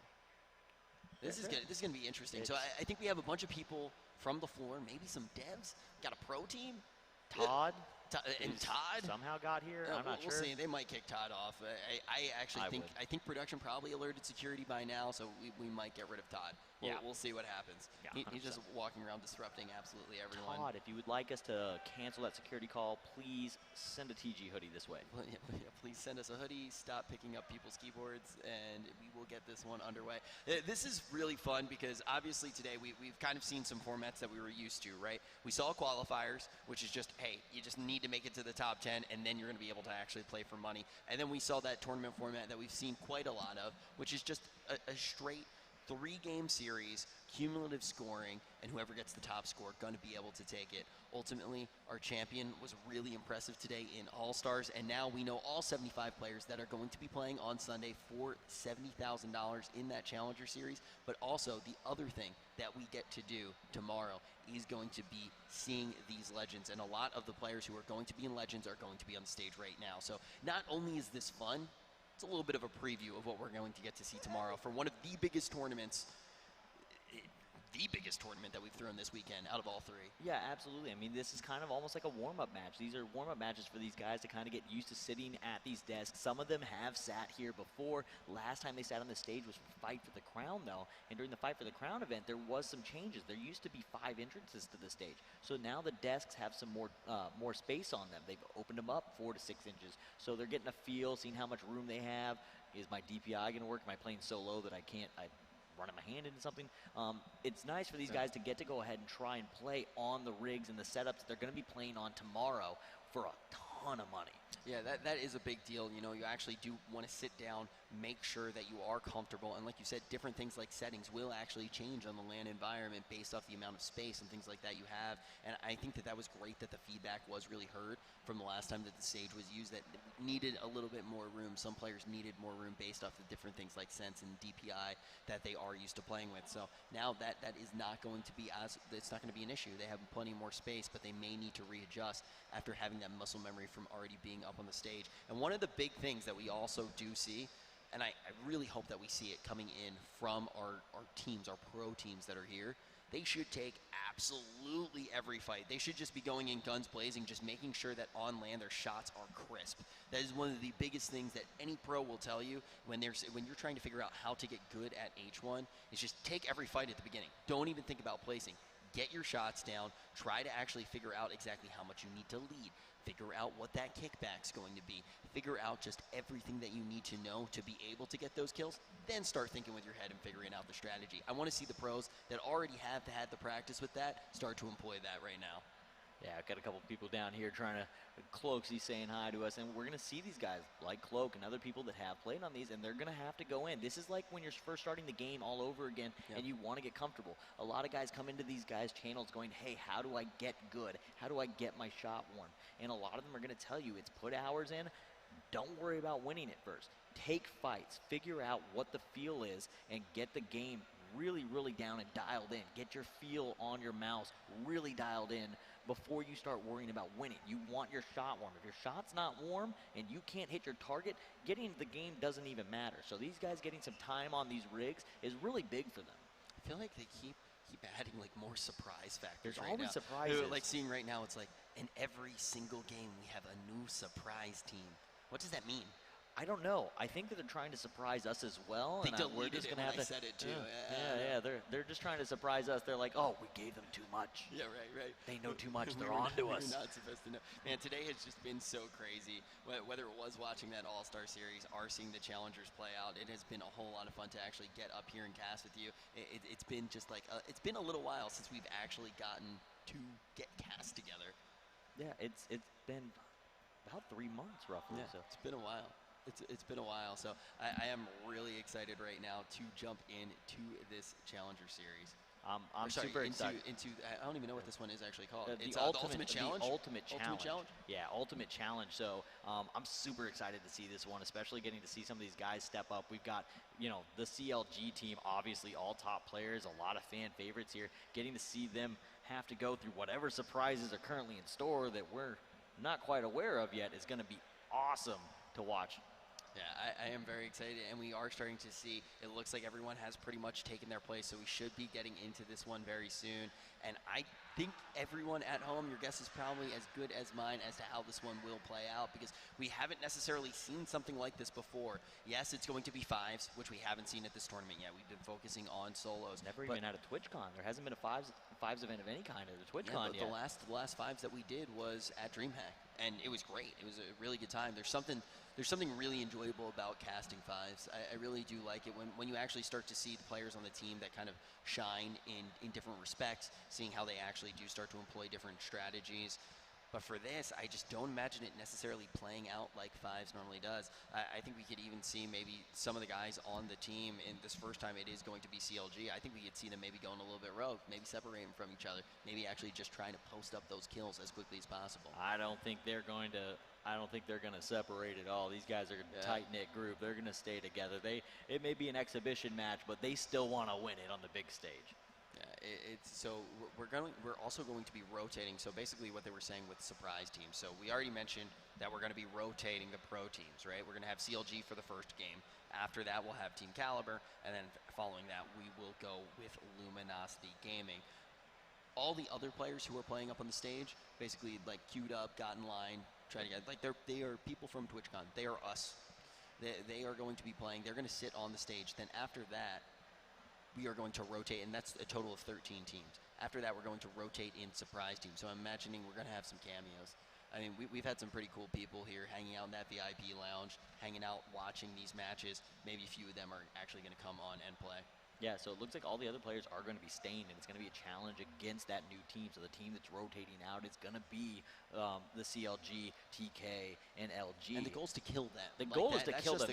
That is the only goal of this match. It is not to take first. It is not to eliminate the other teams. The only guys you want to kill is CLG, TK, or LG, depending on which match we're currently in. And we're going to have to see how that actually does shake out. Will the other teams start trying to gun each other down? Also, we'll have to see. Maybe we just stick with CLG the entire time when we actually do watch from a production standpoint and just kind of see what they're up to, what they're playing against. I kind of want to see how the other players start to move as well. This is going to be wonky, though. I'm pretty pumped for it. This is completely different from anything that we've done or watched previously. So it's going to be, and these guys have got to be terrified. They're used to playing fives, which is bad enough going up against other pro teams. But when you stack the stage with all pros and the other 70 players' only job is to kill you, that's a lot harder game. So the thing is, though, is ultimately you want to be one of these teams if you're going into Legends that actually gets to do this show match, because now you're playing on the stage that you're going to be playing on tomorrow. Yep.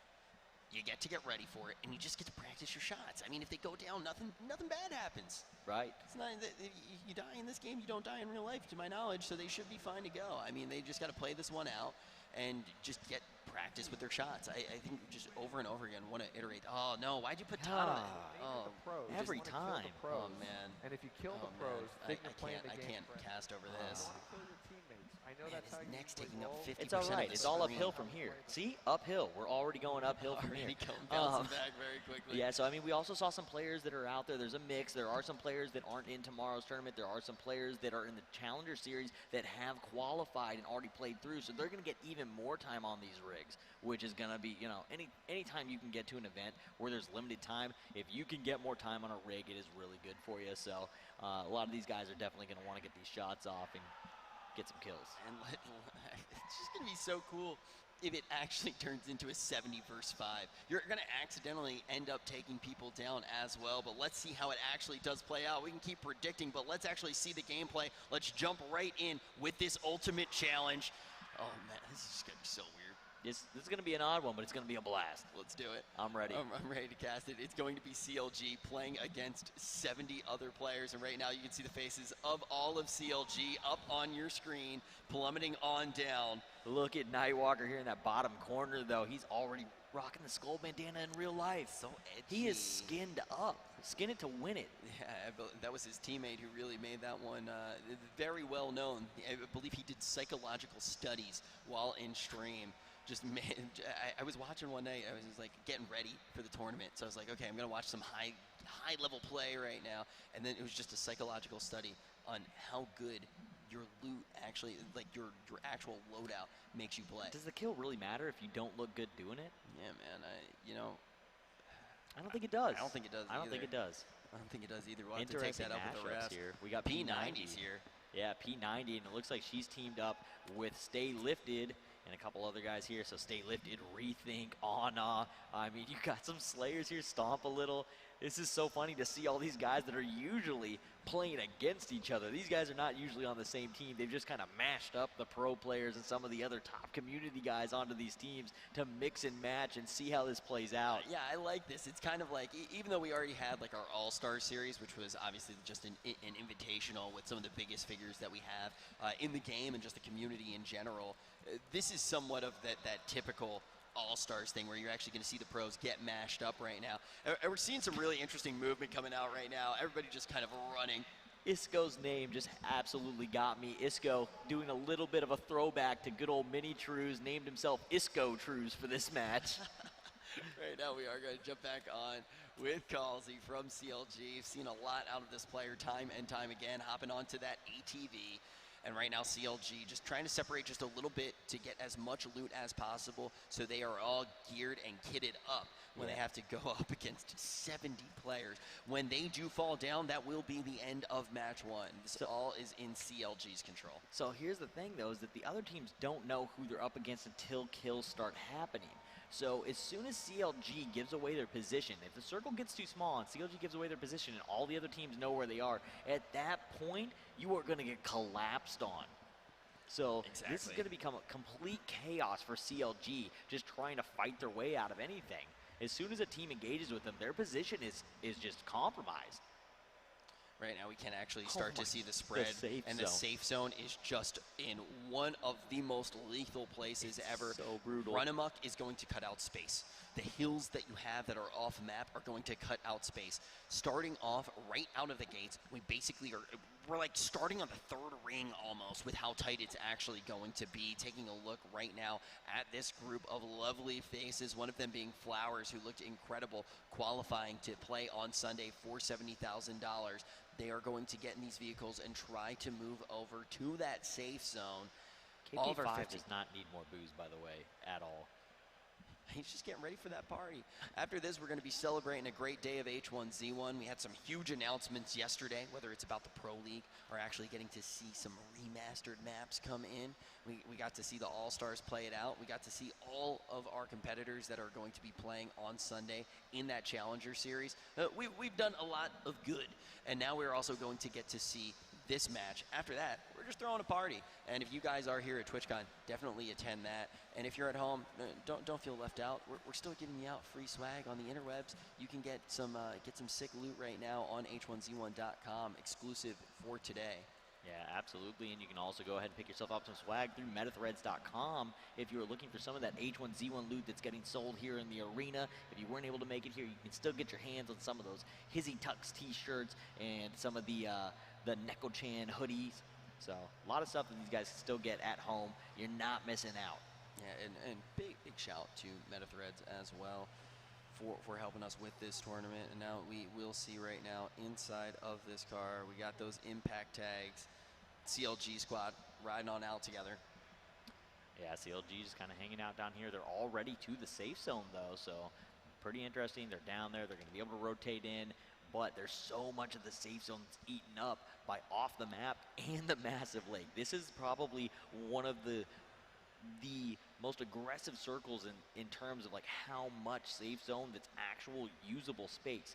Now, these kind of maps, there's always usable space. There's little spots in the lake that you can use, a couple rocks here, a couple rocks there, but actual usable space is very minimal down here. A lot of it's just mountainous. So we'll see if maybe CLG decides to go for an early rotation up into the mountains to where they have that height advantage and can just kind of shoot and grenade down anybody pushing up into them. Yeah, I think that's the move for CLG to go for, because everyone needs to come up at them. And one of the main things when you're in a fight and you are outmanned, you want to put yourself in a corner. You want to bottleneck as much as possible. And when they have 70 players gunning just for them, it seems like that is the best bottleneck option that they have. Aladdin has found a very nice wall. I'm not quite sure what he's doing, but he is investigating it heavily. Mig here also. I mean, it's just so funny to see all these guys matched up when they're typically enemies of each other. They're always going up against each other. I mean, they play together online here and there, but typical practices, scrims, these are not the guys they play with. This is not the normal teams. The only one that's actually pre-built is the CLG squad. And Calsey just going to say, you know what, goodbye ATV. I'm going to have to wait for you to hit the bottom. The ATVs are really hard to get them to stop rolling due to the size of them. So he's just going to have to wait that one out until it stops. CLG does seem to be in one of the best positions here on the map. I mean, they definitely have the early rotation to the safe zone. They're going to have an option to go ahead and take those hills if they do go for it.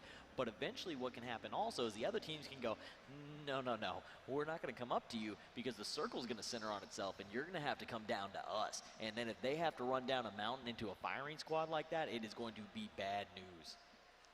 We are going to see Flowers and the team of Flowers right now potentially catching Calsey in a bad position here. And it looks like they're going to be the first ones to engage. Nightwalker here solo in this cop car. I don't think he wants anything to do with it. His job, his only job is to survive. Do not lose anyone. Coming out right now is Cross. Plenty of help in the cop car though. The rest of the team. They are going to see Crunch. Yeah, just far out there. Did you get a chance to meet Crunch the other night? Yeah, I got the living meme. Love that guy. Good guy. It's always really fun when we do get to these tournaments because there are just so many H1 faces that if we go to a restaurant or anything like that, you're just going to completely take over the establishment. I mean, we have 75 people in chairs right now, but it's been great to get to know everyone at Twitchcon. Yeah, that's one of the things I love about this community. Not that other communities aren't great. We're just that awesome. You typically have teams that are of 5 players, but they only play in games that are like 5-on-5. These guys all play against each other in every match, so it's just a huge, massive community that always travels together, and it's always a great time getting to go out with them. And now we are going to see this CLG squad with just so much to work with. They got 3 cop cars all to themselves, protected very well by the environment. This is going to give them incredible cover. They're just hanging out. Now they're just waiting for everyone to come to them, and they are just going to pick them off. And you can actually see some of those CLG faces right now just starting to laugh. I think they feel pretty confident here in this show match. They know it's coming. They're starting to have that realization moment that things are about to hit the fan. But they do have a pretty decent spot there. They've got a couple ridges. They've got a couple little box off areas where they can definitely, get away and get safe. So good spots there. But you also want to be the team that eliminates them. So you're going to see people kind of play it out. We're going to see a circle or two most likely before we see any true engagement with CLG. Yeah, right now we're taking a peek at some of these other teams as they are getting ready. One of them is going to be Mini. Mini just like keeping a solid line here, getting a little bit of pre-aim go. Yep, just hanging out. You can actually see this ring is just so savage. The thing is as it gets tighter, as we do actually start to see the safe zone shrink throughout the match, I expect we won't lose too much more space. Because there's a very good chance that it actually pulls like a little bit northeast, and if it does pull northeast, What if you're it not going to pulls lose much. south? If it pulls southwest, everybody's going to die. If it pulls southwest, I mean, we just continue to lose safe zone. So it's definitely going to be interesting. Nightwalker being the scout for the team, going up for a little bit higher ground, seeing if we can see an angle. And we already got one of the teams up behind them, up the mountain. Stay lifted in the boys. Stomp a little, rethink, a bunch of slayers on that squad. That's the P90 Princess squad. Calsey does have eyes, though. Calsey does have eyes indeed, trying to figure out exactly which direction they are going to come, trying to tell everyone in CLG how to react. May need to try to rotate around, but it does seem like a pretty tough position to break. We are seeing that versus pop up for a second there. Doesn't seem like a shot was actually fired out. Seems like it was just going to be triggered by our spectator. You can see these players in orange opting to stay on top of this roof, just trying to get some vision here. They're just playing it like regular fives. That's been something that's we've kind of seen throughout this entirety of the game. They're just playing fives. I mean, absolutely. They are playing fives currently. Until you can identify what team is CLG, you have to play it as a normal fives. You're going to end up engaging other teams that isn't the right team. It's going to happen, but your objective is to find CLG and kill them. That is the only way for the match to end, unless CLG goes the distance and takes everybody out. CLG going to fire a shot here. It's going to be off of Nightwalker's gun. They know exactly where P90 Princess and the squad are right now, but they don't necessarily have the most favorable positioning. If P90 Princess and that team can take out CLG, the game will end. That is the goal of the game. It is to kill CLG. Yeah, only goal is to eliminate these guys in red. And so far, nobody's taking any real fights. They have decided that they don't like the idea of a team being above them, because once teams recognize that that's them in the middle and you get collapsed on, you need to get to a position as CLG that is defensible. You need a spot that nobody can come from behind me. You just need a 180-degree cone out in front of you that you have to watch. Having to watch behind you is just really, really not going to work well. Yeah, if you can find a bottleneck as well, it would just be absolutely huge. So all the teams can't flood you at once. I mean, it is technically 70 versus 5 right now. Ooh, we are going to see some eyes on that CLG squad. Shots coming in right now into Grimmy Bear. Grimmy Bear looking relatively healthy. Going to actually just move with that cop car. Yeah, car's going to get lit up a bit. He is going to be able to get away there. Grimmy on the drive. CLG Nightwalker, Da, and Flame still right there with him. I think that Calsey's got the last member of the team with him in his cop car. They are pretty squatted up, though. They do have quite a few vehicles. Yeah, we saw they had 3 cop cars when they were actually in that little bit of a divot that was created in the environment. Yep. Now taking a look at A1 Supreme. This is one of the other players that we saw in Challengers, an absolute slayer, very aggressive. Got Aladdin here, one of the guys that took down and went big in solo division of DreamHack Atlanta. And we do get a Western safe zone, and this is just pressuring these guys into having to take more fights. So this is going to go much quicker than we expected, where typically there would be a much longer kind of drag along until we get to that safe zone where it's just forcing fights. We're going to see it happen much sooner due to the fact that there's so much of the safe zone is eaten by the edge of the map. I mean, it's just getting small so fast. If it continues to pull in this direction, we're just going to see absolutely everyone get eliminated before we even get to the 4th ring. So just like this. I mean, we're effectively on the 3rd or 4th ring already based on size. Based on size, of circle. Exactly. I mean, and they're going to keep coming in. It's going to get really tight here in our exhibition match. Nightwalker letting some long-distance shots rain on out. The rest of the squad just over to his left. Going to move over to them right now. Yep. I mean, and it's also playing out faster just by the nature of it being 75 remain. So there's a cutoff, and basically the game looks and it says, okay, there's X number of players alive, so we're going to go to gas circle 1. Now there's only this many alive. You know what? There's few enough players. We're going to go ahead and skip a circle, and we're going to go to a smaller circle because it's 75. It's under the cap. So already versus live, we're already speeding it up 1 or 2 gas circles to begin with. But now it'll probably start to slow down because it's going to do those checks for the end. But we're already ahead, and we're losing a ton of space. So these guys should be in engagements very soon. It's like even with it slowing down, though, it is, like you said, much faster than usual because you're just losing so much space. I mean, the ring's essentially off the map. Yeah. So you're just losing so much space here. And as you can see on your screen right now, another quadrant that is going to be in the safe zone is Run Amok Lake. And it just pulls keeps even going. more. It just keeps pulling. So this is going to force it onto CLG very quickly, and you can see everybody moving in. But even with this circle, you can see that these teams know the maps a bit more than our all-stars. They know how to move through as a squad, not get engaged or take a fight if they want to, but the majority of these guys are looking for that in-game craziness. That's what they're here, and that's what they want to play for, and you're going to see them kind of wait it out a little bit, maybe one more circle before everything just goes bananas. Yeah, it is really interesting, though, with how it plays out exactly like Fives for now. Like you said, teams not being sure if they are actually going against CLG, but once it is known, if that information is given up, all of the sudden it becomes a 70 versus 5 if you can kind of have everyone in cahoots.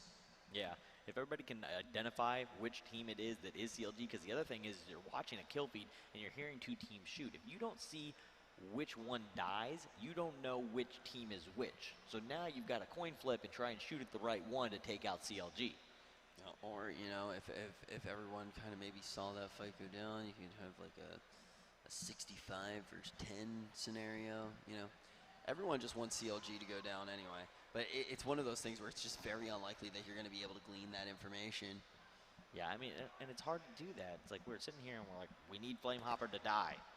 But he's such a nice guy. Like, you feel bad rooting against him. I really enjoy Flamehopper's stream in particular. He's one of the guys that I do watch quite frequently. Right now we are going to see this is a pretty good squad right there in the light blue. That one seems to be not mixed too much. I mean, you've got 3 members of Rogue on it, Apex Shay and Razar, who are 2 monster players as well. That's a scary squad.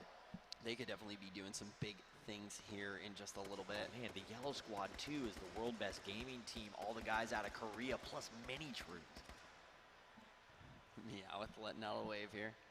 I mean, when you're sitting there and you're trying to figure things out, everybody knows each other, just kind of say hello. Nobody wants to be the first. This may be an exhibition, but you don't want to be the first guy dead still. Oh, definitely not. You're doing it for fun. You're doing it for exposure. I mean, we already mentioned the only very serious thing that you can get out of this is some practice of your shots, which is important. Definitely is important. Getting acclimated to the stage, definitely going to be important. What about pro players? H1 Pro League getting announced, which was a huge announcement this weekend. Being able to get those, get more time on this stage and get used to it, that's big too. Already being used to the stage before you go in when Pro League launches, this is going to most likely be the last opportunity to get on the stage before that begins. Yeah, I'm really excited as we do start to hear more information about that as well. We'll be now moving back inside of this barn.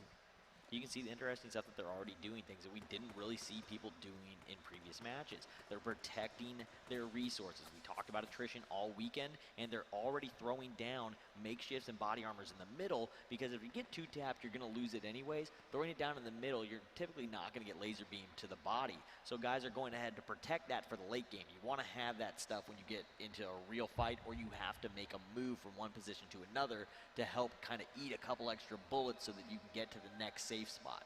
Trying to see if we may have a fight come out here, but jumping on with CLG, we're going to see Grimmy Bear letting a few shots fly. No connection here as of yet. But CLG, it makes sense to get a little bit aggressive.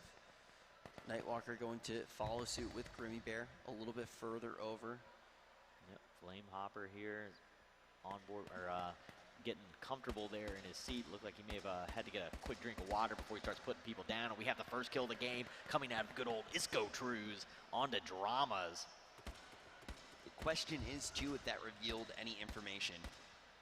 I don't think that's given any information other than the fact that, hey, we're not the ones you want to kill. Hey, you killed the wrong guy.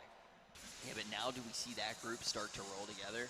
And then all of a sudden, if you happen to see on the map a group rolling together, Aladdin actually going to pick up a kill here as well, 73 do remain, but if you start to see a group rolling together of 10 people, deductive reasoning, Sherlock Holmes would know, like, oh, okay, or do you this isn't my enemy. Or what if you go and you go, oh, wait a second, you know what? I got a little bit of a grudge against you, and I'm going to go ahead and take this fight anyways. I mean, then you wouldn't win. I mean, technically, you're still on the. There's only 2 teams, so you end up winning the whole thing as long as somebody else takes out CLG anyways. I'm just saying. I don't know. I think we could see some high-level strats start to come in. Mig right now trying to let some shots go free. Not going to find anything as of yet. We are about 1:30 away from having to move for this next safe zone, so we will see that start to cause some pressure here. We're getting to the point where they're gonna have to fight. They're not gonna have an option. There's not gonna be enough spots for these teams to all sit in. So one team's gonna have to make a decision to take a spot away from another team. Yeah, we're waiting to see that come in just now. Just going to be about a minute until we actually do see that safe zone start to collapse in on itself. Mig's just kind of been hanging out here, occasionally letting a few shots out, but nothing too crazy right now. Gonna actually activate that versus tab, getting some shots into that vehicle, just like that, getting into around 37%, and that's just about that threshold. That vehicle taking some real serious damage there, making it less effective. Grimmy Bear moving throughout this landscape, trying to glean as much information as possible, trying to figure out what is going on with these fights, and when the CLG squad will have to defend themselves as our one pro team. So I just noticed something here. I believe I'm looking at the back of Calsey, but have you ever noticed that certain guys only feel comfortable in spaces in certain setups? Like, I'm one of those guys that I really like to play barefoot, and I just noticed that me and Calsey may share something in common. He's socked up at the moment, but I'm looking around, and some people like to play shoot. It's always one of those interesting things to see what people do, what their pregame ritual is, what it is to make you comfortable before you play. Yeah, I think that's one of those rituals that a lot of players are actually really big on. They get to land, and the first thing they do is they actually take off their shoes. Like, it's a pretty common thing, and when you think about it, it makes a lot of sense. You want to play the way that you actually practice, and at home, a lot of the time you're not going to be wearing your kicks. You know, I do at all times because it's my favorite part of my life. Is my shoes. I'm pretty sure you probably sleep in bed with your kicks still on. Yeah, there ain't nothing wrong with that. They're mine. We're gonna see the airdrop coming down right now, and it looks like some somewhat favorable positioning here for CLG. They may be able to actually prosper from that. I don't think CLG has any intent of ever going for that airdrop. You know, sometimes you gotta risk the biscuit. I don't think CLG is willing to risk it when they're the only team that has to die for the game to end. Sometimes you gotta risk the biscuit. Well, I'll hope that they risk the biscuit then. We'll have to see if CLG decides to risk the biscuit, but right now we have quite a few teams on our screen, and they don't know that they are not each other's enemies. 72 players are still remaining. All of our teams still with some representation here. We started with 15 teams. One of them is a guest team. We're going to be rotating that guest team. Another one is our pro team. The objective is to take them down. The other 13 is made up of attendees of Twitchcon and some various pro players that have just been scrambled on up. And now we're going to see a very tight ring, and a lot of it is just out of bounds. And it looks like the devs are going to go ahead and get involved and try and shake things up a little bit. I'm being told that the devs are going to go ahead and broadcast to the rest of the teams in game the location of CLG. What? They are going to notify everyone where CLG is. How are they going to do that? There's an in-game broadcast system on the admin client that can actually send a message into the match, kind of where all the notifications come up, and it'll basically just go, system message, CLG is here. Okay, so maybe that was the secret. Maybe that was the secret. You haven't figured it out yet, so we're gonna go ahead and help you figure this one out. So we're gonna have all of our teams then potentially crashing onto CLG. Just want to reiterate though, this one isn't for money or anything like that. We're just having an exhibition match, enjoying ourselves. This is the third different tournament that we've gotten to lick out today. We did 2 challengers matches, then we went over and did all stars. Now we're doing this exhibition match before we start our party here at TwitchCon. And you know what? Even though the party hasn't started yet, I'm having a pretty good time, man. I've had an amazing day. I mean, we've gotten to do 3 separate different styles of events. We're getting to finally see some team play and some kills coming out. Isco netting himself another kill onto KP5. Hey, KP, you're out. Grab a beer, bud. Is that how this one works? I'm not quite sure. He said he wants more beers, and in comes Isco. Isco just running through people. Good night, Crunch, bruh. You're out. Go ahead and grab a beer sponsored by Bud Light. Bud Light. All right, now 66 players do remain. All 15 teams still showing their colors. We can see on your screen right now, those are the faces of CLG. The objective of this game is to take them out. They are the one pro team that is entirely intact, and as we got word from production, the devs may be helping out everyone who is not CLG. Yeah, the devs also could be physically. I didn't see the notification go out on the broadcast. However, most of the staff up here is devs on the stage, so they could just easily walk around and be like, hey man, he's like 100 meters to your west. I don't know. I'm trying to look around. This is the first time that we've done something like this. I'm trying to see what shenanigans are going on here, because this has been a lot of shenanigans. Flowers going to take out the GOAT off screen. All the members of CLG. Oh, we actually did see one member of CLG get eliminated. So there are just 4 of them left. And want to remind anyone who is just tuning in, if every member of CLG is eliminated, the game will end, and we will rotate our next team on. We're going to have Team Caliber up here in just a little bit. Flowers going to go down at the hands right now of that member of Set to Destroy X. Yeah, Set to Destroy X coming in, netting themselves a kill. We're going to see this gas close in. It'll be done in about 30-ish seconds, and then we'll see that circle, and that next circle is probably the one where it starts going off. Next one, it's already so tight. We are going to see quite a few of these members inside of buildings right now. This could be a brawl, though. An absolute slugfest could go down. Powder keg going on with these members on the screen, and we can see that Chris Fang is slightly disadvantaged here. The boys in red not in full color. We only see 3 of them. We have the full squad coming in from the guys in yellow. I think we're just going to refer to them as their color names, right? Because they're not really their team per se. Is that yellow or is that orange? It's not quite as orange as the other one, but it's not quite as yellow as the yellow bar. I need to know about video games, not colors, man. I'm going to call that, what's like a light orange, like Sunny D? No, it's Bud Light Gold. Oh, there we go. Bud Light Gold. Impact Ranger going to get taken out by 3 rips somewhere else on the map with an assist from Symphony. Or Symphony's best mod. I'm sorry. That is not Symphony, but Impact Logan getting 2. Impact Logan being such a slayer throughout challengers, showing up here as well in our exhibition match. Still 60 players, though, on the map with not much space to operate. Guys, wake up. CLG's right over here. Look up top. There's a giant screen behind you. I never even thought of that. Oh. That was a good one, man. CLG right now. We're trying to give away their position, right? Like that's what is this like some sort of like supercaster curse? Rangers, everybody take off your headsets and listen to us. We're going to see Chris Fang right now getting up in that kill feed as well. Kills starting to flow in here. This game definitely starting to liven up, but we can see that CLG does still have a very good defensive situation going on here. They still have plenty of these cars. It seems like Flamehopper is in one of the cop cars that's taking maybe a little bit of damage. I'm trying to take a peek at that right now, but just like that, we are going to see another kill pop up, this time in favor of Wolfie. Flamehopper going to trigger that versus card with Gas Runner. Another member of CLG potentially found that airdrop coming down right on them. They are going to have to avoid the explosion that is going to come with it as well. And now Rogue Drop going to find a kill. And just like that, Magic Skills going to pick up 2. Mitch Gaming is going to be one of them, and they are not done yet. Moving in throughout this house, they are going to pick up everything that they can from that body bag. Only 12 teams do remain now. People starting to drop off like flies. Aces making an appearance right now in that kill feed. A little bit of a pinch did come in as well. This time it's going to be for MiG. The remaining members of CLG, the 4 that are still up, deciding to move out of that current position that has been their home for so long on this map. They need to find a choke point. They need to get their backs up against a wall. Yeah, SBF here coming down into Prodigy Aces, Viva La Bad, Aladdin, MiG, and Doug is raw.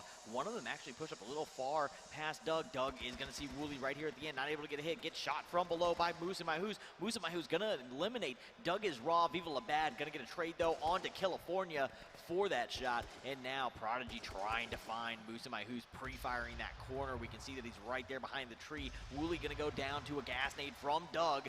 Prodigy still trying to find this shot onto Moose as they press him. Moose gonna step out and get eaten alive by Viva and Prodigy.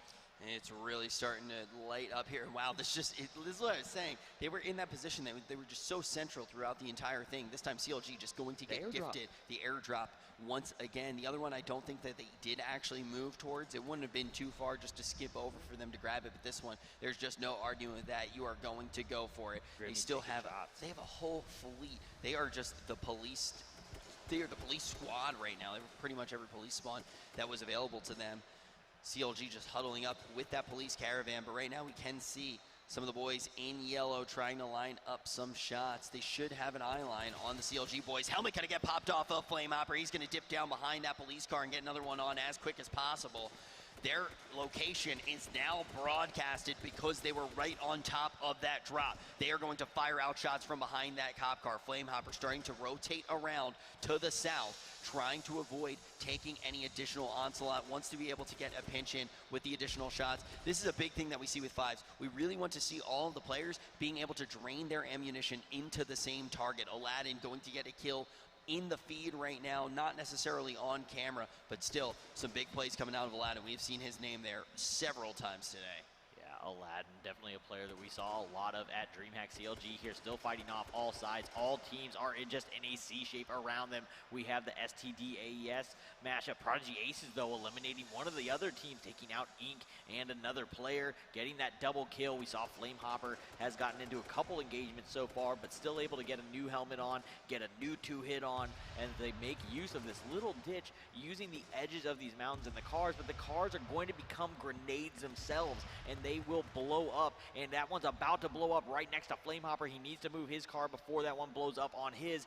They're gonna hop in the car and try to get out of the middle of the chaos, and you can see them shoot straight down towards the WBG team with Mini. So we've got all the guys out of Korea here, Isco, Gas Runner, Juan Korea, all of them just looking to get this kill. Calzy right below, players right above, Gas Runner very privy to him, tries to get that corner, but you see Calzy see him come around, and he's going to step up, and he is going to catch the shotgun from Juan Korea.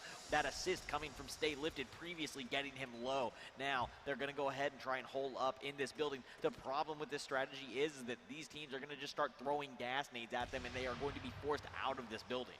Calzy with the cheeky play there still ultimately does go down. Only 3 players are going to decide the fate of this game. The remaining players of CLG, we have Grimmy Bear, we have FBS, and we also have none other than Flamehopper. These guys have found a positioning inside of this building. They are just a short hop away, though, from this team with members of Set to Destroy X. We see right now this could just be an explosive fight at any moment. CLG had themselves in such a good position getting that airdrop, having the vehicles, but once again their police cars just turning into powder kegs in and of themselves. 11 teams do remain with 40 players, all of the players on the map trying to eliminate these 3 remaining from CLG, and the gas is going to advance in just a short 15 seconds. Flamehopper throwing out those throwables, trying to force that other team back off of that building, throwing out those gas grenades. Stay Lifted, throwing some shots out, and catches Viva La Bad with the kill. Apex Shade now taking out Achilles FPS. We now see Rogue dropped, and that Rogue mashup team pushing in right here along the side of Crossover and STD. And the goal, once again, is to take out CLG. We're seeing plenty of kills, but not many of them are actually going towards that cause. Flamehopper going to start getting some of these throwables out. He takes a huge amount of damage, getting chunked here. Has to move back to the building, trying to move away from that fire. They want to be somewhat defensive because everyone is pointing their crosshairs right to the members of CLG if they have the opportunity. We are going to see Cross get taken down to 36. Members of CLG still staying inside of this house. They may open that door soon. We are going to see Grimmy Bear moving back to that wall, getting a good eye line onto Stormin. Looks like he wants to try to get some rifling action done. Now moving back to this window, looking out and seeing an entire other squad knocking on your door. Yeah, Rogue drop, gonna get taken out by a grenade from Class Impact. Logan goes down to Ana goes down. Stormin gonna drop. Everybody dropping as this gas forces everyone into each other. The kill feed is just lighting up, and this is what we were talking about in fives, where as you get farther into the match, it just turns into a massive powder keg. Frankie gonna get eliminated. Flamehopper with that laser beam out of that AK, and we are gonna lose another CLG member to a grenade from Supreme. FPS is the 3rd one to be eliminated. 2 players left on CLG before this match is stopped. We have Grimmy Bear and Flamehopper as the last hope for the boys in red. Just like that, Aqua going to take down Aladdin, a huge threat. And then Meowth falls down as well. But just like this, we are going to see some members coming in from that blue team. Aqua going to actually take down Set to Destroy X, stomp a little. But just like that, another member from CLG falls down, and that is it. We are going to see this exhibition match come to an end here. CLG in 6th. Right before the game ends. Everybody finally finding them, the gas pushing in far enough that they were just forced to go in and go at it. It was really that blue squad, though, that managed to close this one out at the end, picking up those kills.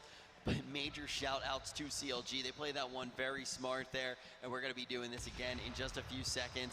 We're going to be ending this game now. The main goal was just to take out CLG, but we're going to jump into another one shortly. This time around, we're going to have a different pro team. It's going to be TK, and I'm excited to see what they can do. This is a really cool org. We already got to see some of the members from that org play a little bit earlier today in All-Stars as well. Yeah, absolutely. We got to see Fuya and Koss both put on a little bit of a show today. Fuya stepping up was definitely one of those ones that kind of surprised us, but not so much with the amount of practice. I actually think I was surprised that Fuya didn't do a little bit better. I think Fuya looked really good, and in the third game, obviously Fuya went with a little bit of a more reckless strategy. I think trying to look for kills because you're guaranteed that 5K. Yeah, she was hunting for it. For sure. I mean, she threw on the siren in the police car. So yeah, early game, just driving through, just looking for people to come to her, trying to do the moth to the flame type of situation. But now let's see what their actual H1Z1 pros can do before we jump in with Legends right now. So in this first series, it seemed like no one really was able to figure out who exactly they were going after. So the main name of the game is going to be finding that one pro team, and then the other 13 random teams are just trying to eliminate that squad. Yeah. There wasn't much indication of who that team was. Well, that's the hard part. So that's the part of this that plays out different from typical fives matches, that typically you are trying to find whatever the other team is and either take an engagement or not take the engagement. If you need loot, kill them, take their stuff. If you need their spot, kill them, take their spot. In this, you are looking for the one team. You're looking for that one pro team. And until you get into combat and figure out who it is you're killing, you really don't know who it is. And once you've killed somebody, they're still irritated that you just killed them. So they might return fire. So you still end up in a situation, but eventually somebody figures out where that pro team is. And as we saw, once they all locked in, it was not good. It was not good. Pretty quick. So we're going to be doing that again. We're going to be taking a look at everything that will be entailed with this second game. It looks like we actually will have the dev team joining right now, and LG and TK. Okay, so we're actually going to have 2 pro teams. So right now we're waiting to hear from production if both LG and TK are targets, or if it's only going to be TK in this first one. So we are hearing from production right now that it's going to be both LG and TK as part of it. I think they're going to both be the targets that are going to be tried to be taken out. So CLG in this first one, now we're going to have LG and TK. Okay, so we're going to drop them both in and give 2 targets, which is going to, now, which one's better? Who lives longer? Exactly. This is going to be really interesting to see. You're going to have to pick one. I'll take the other. Who's going to take it? LG. LG? I'm taking TK. Drazzle, man. Drazzle, man. Drazzle? Okay, well, here's a question. For anybody that knows Drazzle. Bacon, crispy or chewy? Dude, we can't reveal secrets like this before we actually jump in tomorrow for Legends. Oh, no. This is a serious question. You said you're a Drazzle fan. I need a serious answer right now. You can't do this before. You're using all of our content for tomorrow. You're using all of your content for tomorrow. I'm gonna put you on the same spot tomorrow. It's gonna happen. Save some of it. Save some of the gold. Oh, okay. Save some of the gold. We'll save it. Yeah. All right, so let's start to talk about this. This is just a show match. It's going to be a little bit different than what we are used to. We obviously had some tournaments going down today for huge prize pools. We watched the All-Stars for, what was the total prize pool in that one? First place taking 70K. I think it was in the 100 to 150,000 range total. Absolutely huge. Yeah, your roommate's pulling down some guap in and of that. Yeah. Trying to see if they're still here. Yeah. By the way, guys, I'm still looking for for beers the afterwards. So start with Uber the bills. That helps too. Yeah, absolutely. But then we also got to see the challengers, so we're going to know everyone that is going to compete tomorrow for an additional $50,000 prize. Really excited for that one. But now, just doing a show match, just enjoying ourselves. We did the solo queue a little bit earlier. Now we are doing 5s, and there is one target, the pro teams. 2 targets. 2 targets, because we have 2 pro teams LG now. and TK. Because we're doing it live. Are LG and TK combined? Are they a 10-man team? I don't make the rules. I just scream for a living. Oh, that's right. And, well, I mean, shout. I try not to scream too often. The microphones don't do very well with it. But it does look like we're going to let's talk about these two teams and who's currently running on them. So, I mean, TK, we've got a lot of top players there. The TK team is going to be Rogue, Linden FPS, Symphony, Huskers, and Jeesh. Great squad, and one of the things too is like I feel like they're like a little bit younger too in a lot of regards. So getting to see them prove themselves here and when we get to Legends is a very exciting thing indeed. And then the LG, just a phenomenal team all around. We got JP2, Ninja, Chipsy, Adrian, and Drazzle. Yeah, absolutely. I mean, both teams, squads of just absolute slayers, teams that showed up at Fight for the Crown. Yep. TK and LG both placing. LG also placing at DreamHack. At DreamHack. I meant DreamHack originally, but LG placed at both. LG was in Fight for the Crown, placed at DreamHack as well. So, I mean, they've shown up and done very well. They also they've done well at basically all the tournaments that they've entered. So now we're going to make them play with a really weird rule set that makes no sense and see what happens. I'm really excited, though, because it is also good for them before they jump in for Legends. Yeah. I already mentioned this before we jumped into the first game. You're going to get a lot of opportunities. Just make sure your shot's crisp. Make sure you're comfortable with this current setup. Big stage, bunch of bright lights, a bunch of you guys watching here live. And also, you have that added pressure of a bunch of people watching at home. I want to thank all of you guys who have been watching at home as well. And as an added little bonus, we're obviously giving out huge amounts of cash prizes here. There are plenty of other things going on as well. But we want you to know that we do care about all of you who are watching. So if you guys want to jump over, there is going to be a URL that you can go to get an exclusive skin today for your H1Z1 account. Yeah, absolutely. I'm sure that it's been going out in the chat as well. I currently have the chat turned off, but I'm sure that they're posting it. Make sure you get that link. Get to that. Get your stuff. It's done at 12 p.m. tonight. Pacific time is going to be the cutoff. So make sure you get that skin and then come back and join us again tomorrow also when we give away the AR15 code all day. So there's going to be another skin available all day tomorrow while we're doing the Legends bracket and those finals for the Challengers series. Yeah, I don't want to give you FOMO, but if you didn't grab yesterday, there was also a helmet. I don't think it's FOMO. I think that's just literally you missed out. You only got the Mo. Oh, yeah, that's just Mo. There's no foe anymore. It is all Mo. You've been real mode all the way. I'm glad we 100%. cleared that up. Yeah, I definitely. We saved people some were of the, confused. we saved some of the gold for tomorrow, and that we also got rid of some of the what's not gold, and that we should not say tomorrow for Legends. So be sure to tune in tomorrow for Legends. We will be in our best fighting form, and we will be watching the best players in H1Z1. We're getting a preview of them right now as they do play in this exhibition match. But tomorrow, everything on the line. One of the biggest prize pools I have ever seen. Yeah, I mean, it's a big prize pool. I mean, $500,000 for the whole weekend. Absolutely absurd. $500,000 for the whole weekend. We're in this crazy arena. We've had awesome announcements, changes for the game, remastered original map, the Z1 remastered. We've got new mechanics coming. We've got the Pro League that's coming. We're getting to see some features that we haven't seen also. I don't know if you noticed, but the cams on them, as they're getting eliminated, we're getting those kill eliminated, the X out on all the players. We're getting to see some new features that we haven't seen in these H1 casts previously. So there's been a lot of changes. Also the spectate camera, where we're getting to see the versus mode. I mean, there's just been a ton of stuff that's rolled out this weekend for H1Z1. The crazy thing is, obviously, we've been here in this H1Z1 arena at TwitchCon pretty much the entire weekend. This in and of itself could just be the event. Like, it's absolutely crazy. I'm excited to actually get to move around TwitchCon and see some of the other stuff here as well, but just the scale and scope of this tournament, it has felt like a standalone event. It's been really awesome to be a part of it. Yeah, it's almost like they have their own convention center right here. I mean, this arena is massive. I mean, it really is. We've got merch booths here. We've got VIP sections over with a bunch of the top streamers, all-stars, signings, Taunt Fest that went down on the live stage yesterday. I mean, there's a lot going on here. Yeah. So, I mean, it's definitely been awesome, and it's going to be cool to get to see some of the show floor, but it's been crazy in here. Yeah, it really has been, and we got one more day of TwitchCon. We're going to do this final exhibition match, and then after that, it is all about Legends, and it's about seeing who from Challengers can actually come out on top.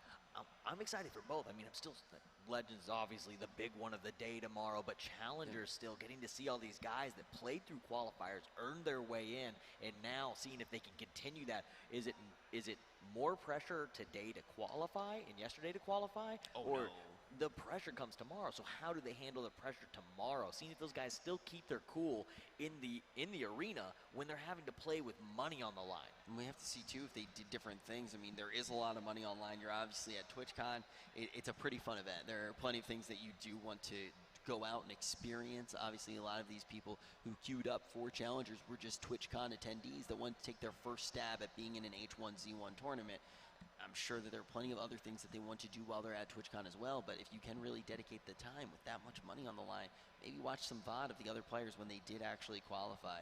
Maybe actually go back and watch your VOD. If you can, get some practice in beforehand. Try to close up any of those holes in your gameplay, because Challengers is going to be worth a lot of money as well, and with the upcoming Pro League, a lot of people are going to be trying to make a name for themselves. Oh, yeah, absolutely. I mean, the amount of hype around Pro League, just the amount of tweets that went out, and I was watching Twitter yesterday after they made the keynote announcement talking about it, has been absolutely insane. There's just a ton of guys, you know, hey, free agent looking to make a team. So, I mean, there's a ton of guys that are hungry, looking to make their way into this scene. Yeah, and I can't blame them. I mean, this is the first tournament that you watched. This is the first tournament that you competed in.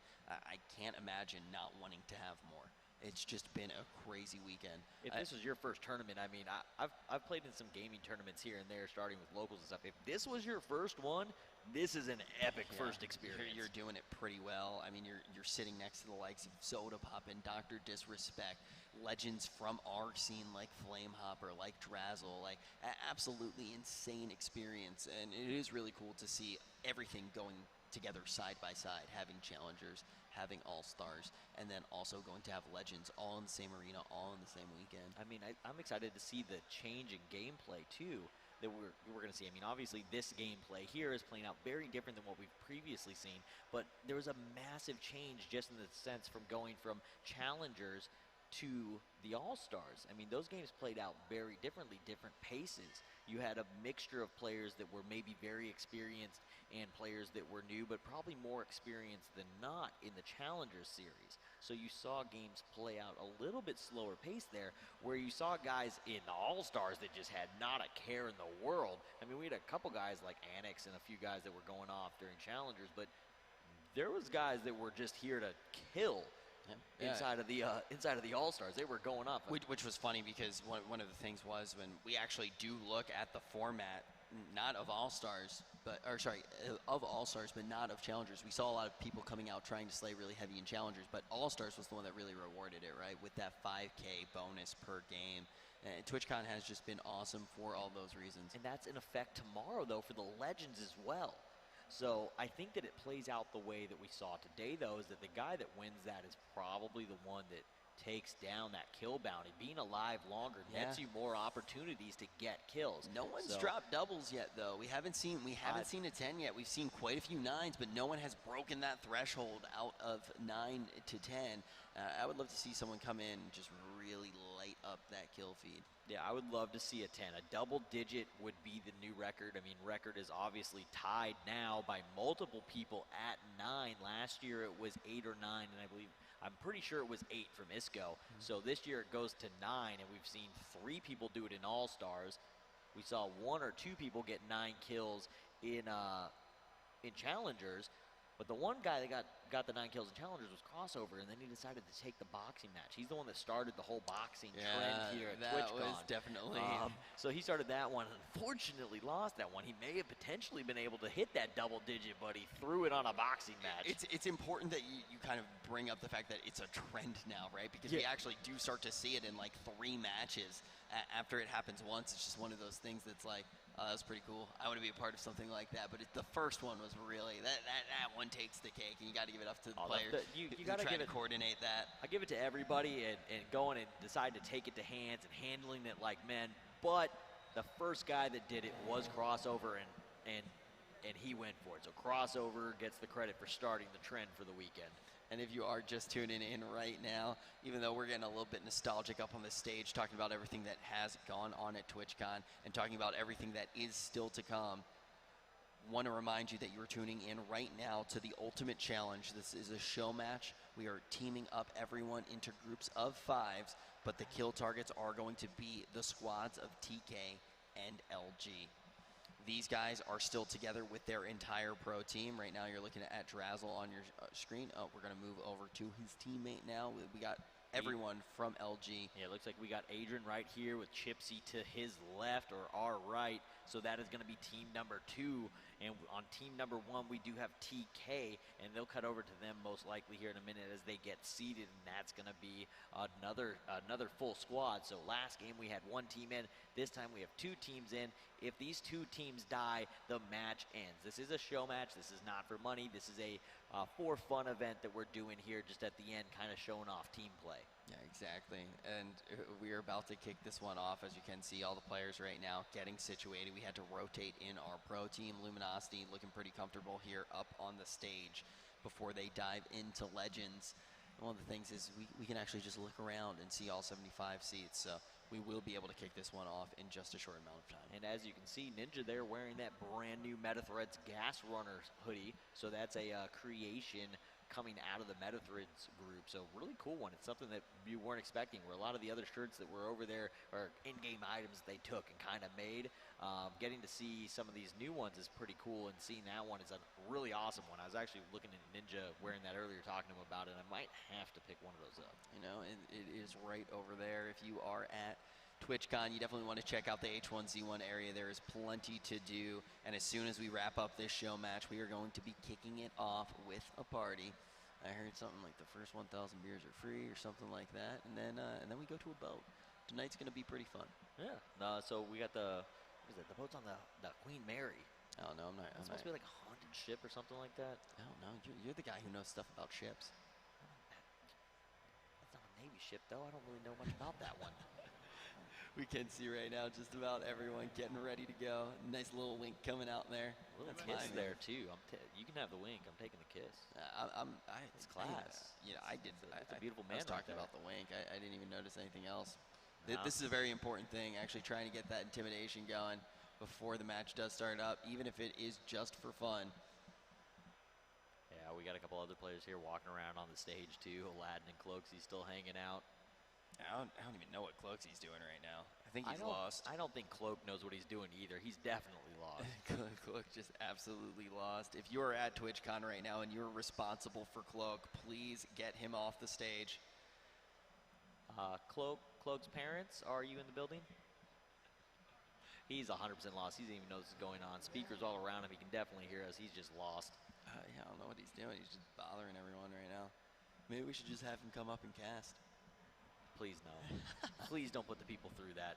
Don't do it. He has found his way to a screen or to a computer. So it looks like we are going to have him playing in this one as well. We do have the dev team going into this one as well. We've got who do we got here? It looks like we got Castoro, Cardo, Bronstad, Arklager, and Joseph.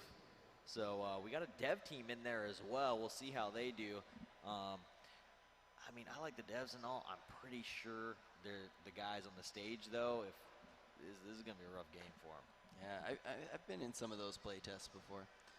Yeah. You know, and going over to the Daybreak studio, getting to play against everyone. So what do you? Well, let's talk about that then. So you've also seen some matches, some pro matches play out. How do you think they stack up? Slightly differently. Slightly differently? I think that there are differences between the play of the devs and the professional players. I think that's a very PG way to respond to that question. I think that there are differences between how people play the game, and I think that the devs are all unique snowflakes, much like the players are. And I think that when we see them play, we will see differences in the ways that they approach H1Z1. And I think that the way that the pros go for the devs to just do full-on H1Z1, I think the way that they play might win more.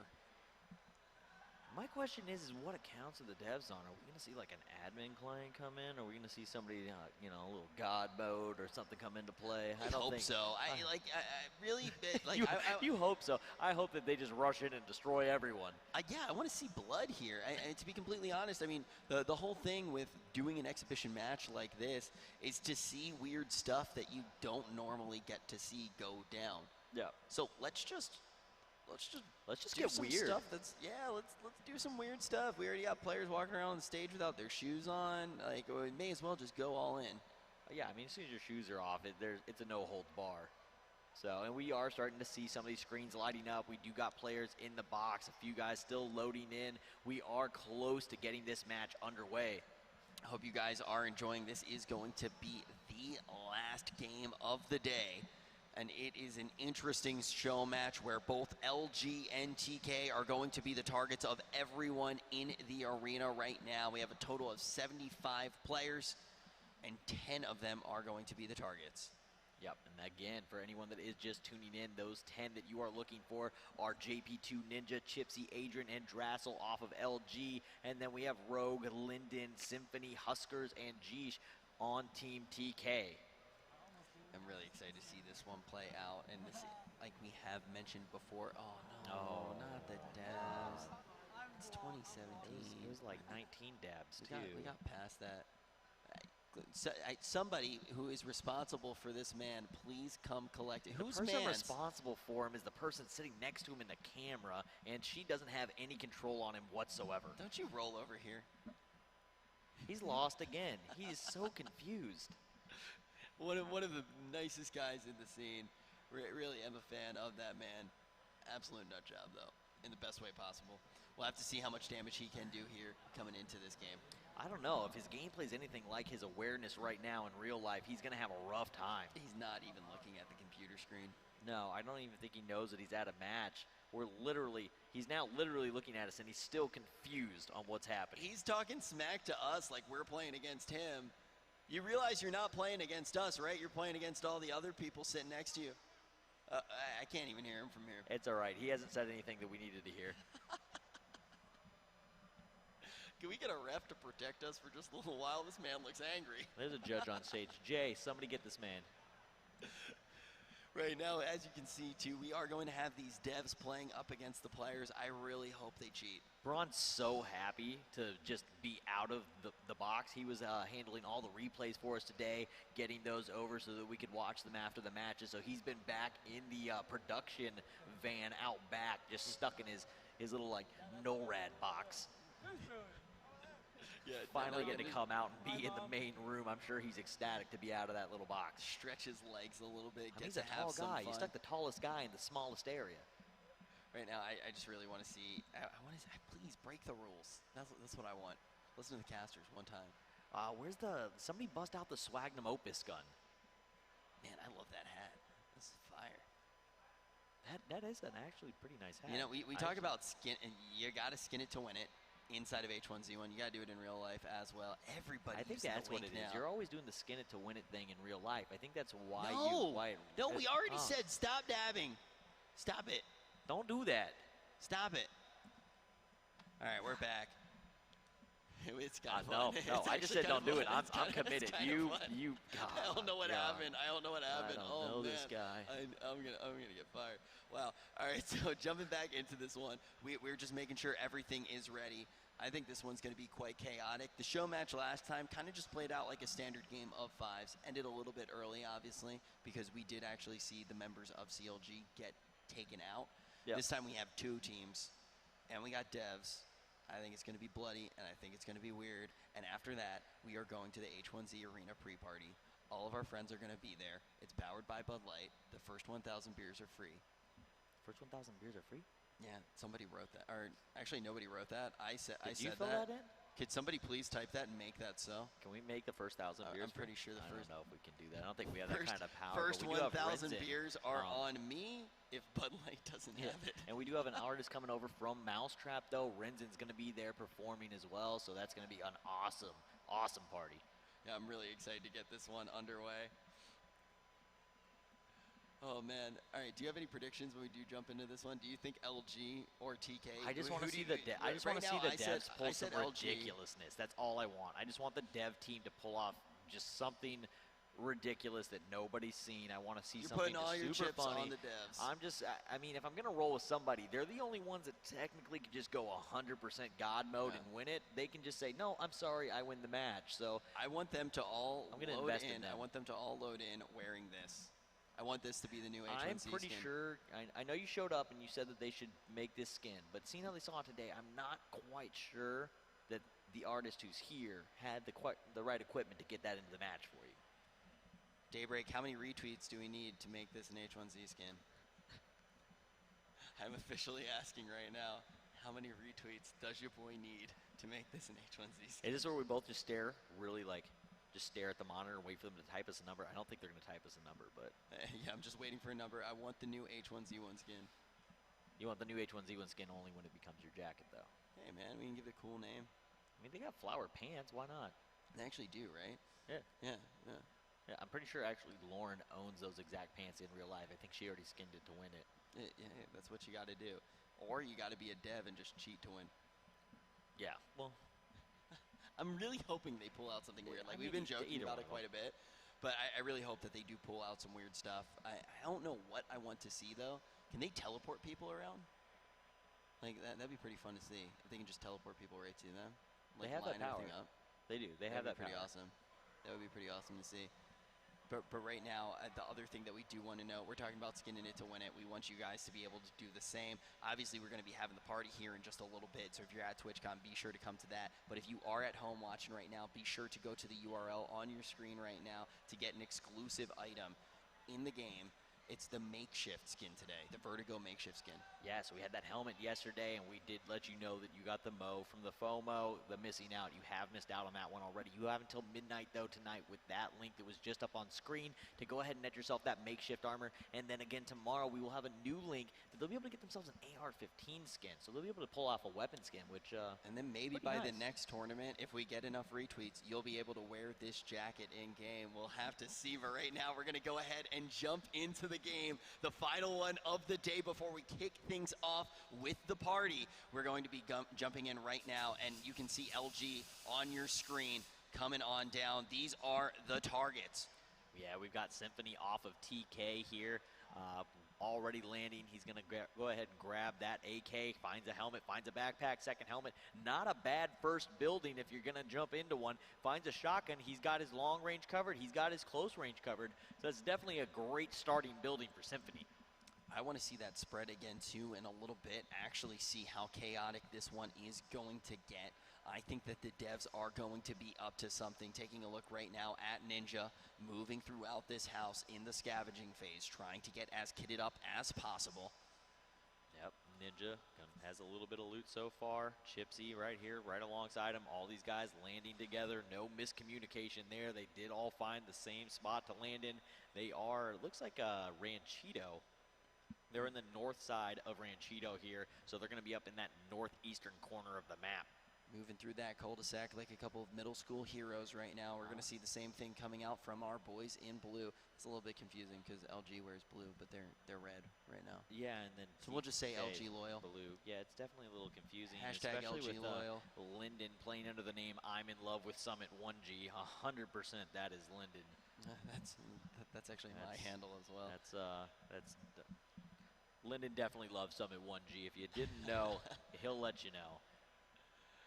We are seeing right now, this is pretty standard, everybody just wants to make sure that they have everything that they need to start this game off. Right, so we are going to start just a little bit slower than solos do. Again, you've got to try and kit up 5, and as I say, that rogue drop finds himself a kill onto Flowers, so maybe I'm wrong here, but typically a 5 match starts off just a little bit slower than you're going to see in maybe a solos or a duos environment, just because you've got to get more people geared up to where everybody feels comfortable with the kit that they're running so that you go and take engagements. If you're not comfortable, you don't want to go take fights yet, so these guys are going to take their time, go ahead and get grouped up, make sure they have enough loot. The new changes also to the combat that we haven't got to talk about yet. Symphony's best mod finds a kill on Okili. One of the things that changed is that you can now craft in vehicles. Also, everybody can access the trunk where you couldn't previously do that. It used to be only the driver. So now these teams can kind of go, hey, I'm really geared.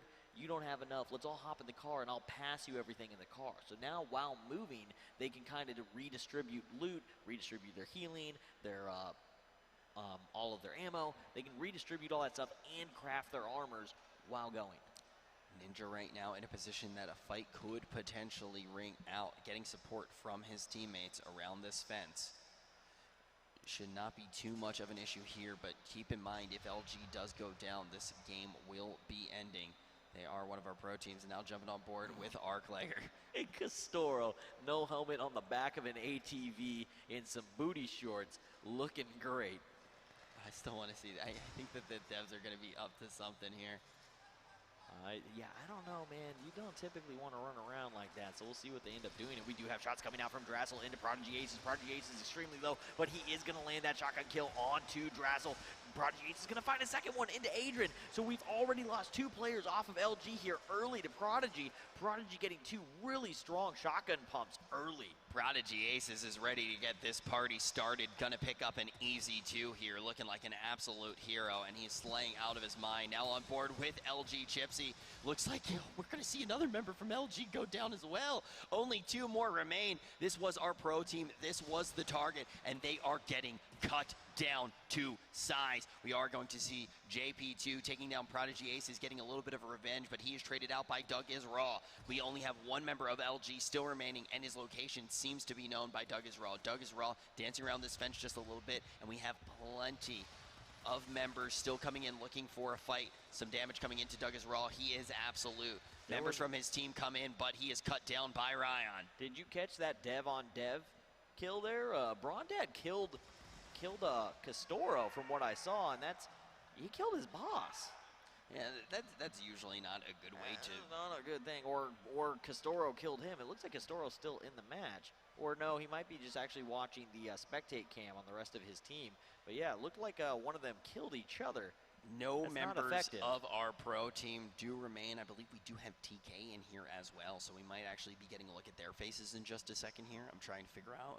I think that they are still up.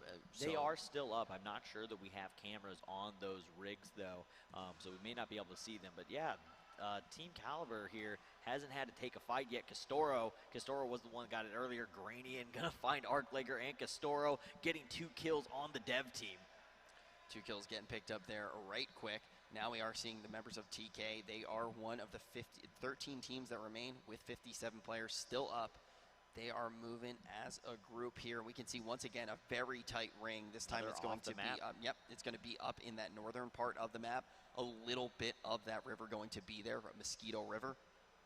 This could be another chaotic ring. Yeah, a little bit of Dragon Lake in there also, so we'll see if it decides to pull towards the lake or away from it. That could definitely make an impact on that final zone and how quickly these teams have to take fights. That's where the more land that gets taken up by the more of the safe zone that gets taken up by the water, the closer these guys are going to have to get, the less safe spots there are, less spots to hide, and it causes fights to happen sooner. Ana here, somebody that definitely knows how to make work with a hunting rifle. We'll see if he ends up getting it. He definitely at least got the 2-hit out, and he is going to go ahead and hop away back to his vehicle. And we are just seeing a great setup coming out from our team in pink, and it looks like that they have found the TK squad. This could be a fight that ends our game here, our final show match of the day. We're going to see a faster game than we did in the first one, and we've got 2 teams in this one that have to get eliminated. STD Class finds himself a kill elsewhere on the map onto, I believe that was Ryan, or an assist from Ryan. Members of TK letting a few shots out, and it looks like we are going to have a team fight go down right here around this gas station and this trailer. We can see Dropped moving in as well. The GOAT takes out Ryan there without a problem. That answers the question. Ryan was the assist. He was not the death.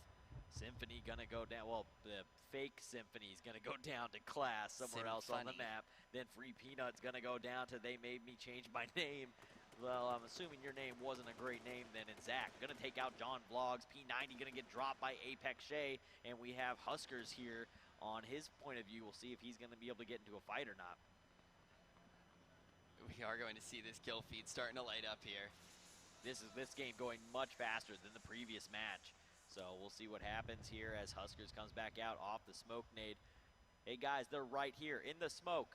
The smoke is the one you want to kill as they all go ahead and hop into their vehicle. 5 guys in a car, that's an easy 5 bomb. Somebody blow it up. They are just going all out right now inside of this vehicle, and it looks like they're actually going to be able to get away from the fight. Is this one of those times where we're allowed to like root against people and have like decide that we want to be biased one way or another? Is that legal now? Show match. There are no laws here, Supersonic. I mean, I just feel like we should just keep giving them away. Zach's going off though somewhere on the map. He's just killing everyone. Jumping on board right now with Frankie. We are going to see more of those shots raining out into that pink squad. First time we're really getting a good look at the squad in purple. Ana does have the hunting rifle. He is known to be a top sniper in the game, making work of it so far. Seeing the gas start to move forward right now. Oh, I believe that that actually might be the game. I think they're actually coming back to us right now. We got to look right now, see a little bit of 5s. We're not doing any other 5s throughout the weekend, so we're just going to jump straight to the party here. It was so much fun today to actually get to see the All-Stars match play out. It was so much fun to actually see everyone qualify for the challengers, and I'm glad we got to do this exhibition match as well. Yeah, absolutely. So we're going to be having a ton of fun going on for the rest of the night at the party, guys, and hopefully we'll see a lot of the people here at that party. Yeah, we are going to be doing that right now. So if you are in the arena, get ready for the H1Z1 Arena pre-party powered by Bud Light. And we have some musical guests here as well. But don't forget to tune in tomorrow. We will see you there for Legends at 11:30 a.m. and the Challengers Finals at 3 p.m. Thank you so much for watching today, and we will see you tomorrow.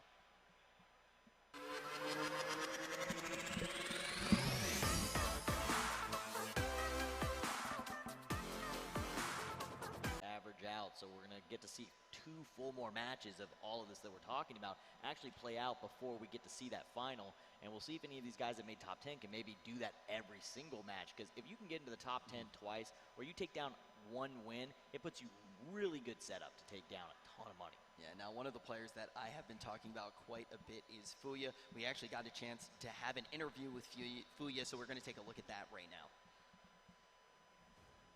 I'm definitely scared to run into Karma or Hiko in the Invitationals. I know they're pro players, so they have the mentality. I would be most upset to die to Dr. Disrespect. I'm really excited to be invited to the H1Z1 Invitationals. I feel like I have a pretty good chance. I'm excited to maybe show that I can kill some people on H1. My name's Fuya, and I'm winning the H1Z1 All-Star Invitationals. Very excited to actually jump into the second one and see what she can do, as well as the other players that we have been talking about. But if you are just tuning in right now, there is a lot on the line for this All-Stars match. Obviously a lot of good fun to get to see everyone in one place, but there is also a lot of money on the line. First place going to be pulling down $70,000 here.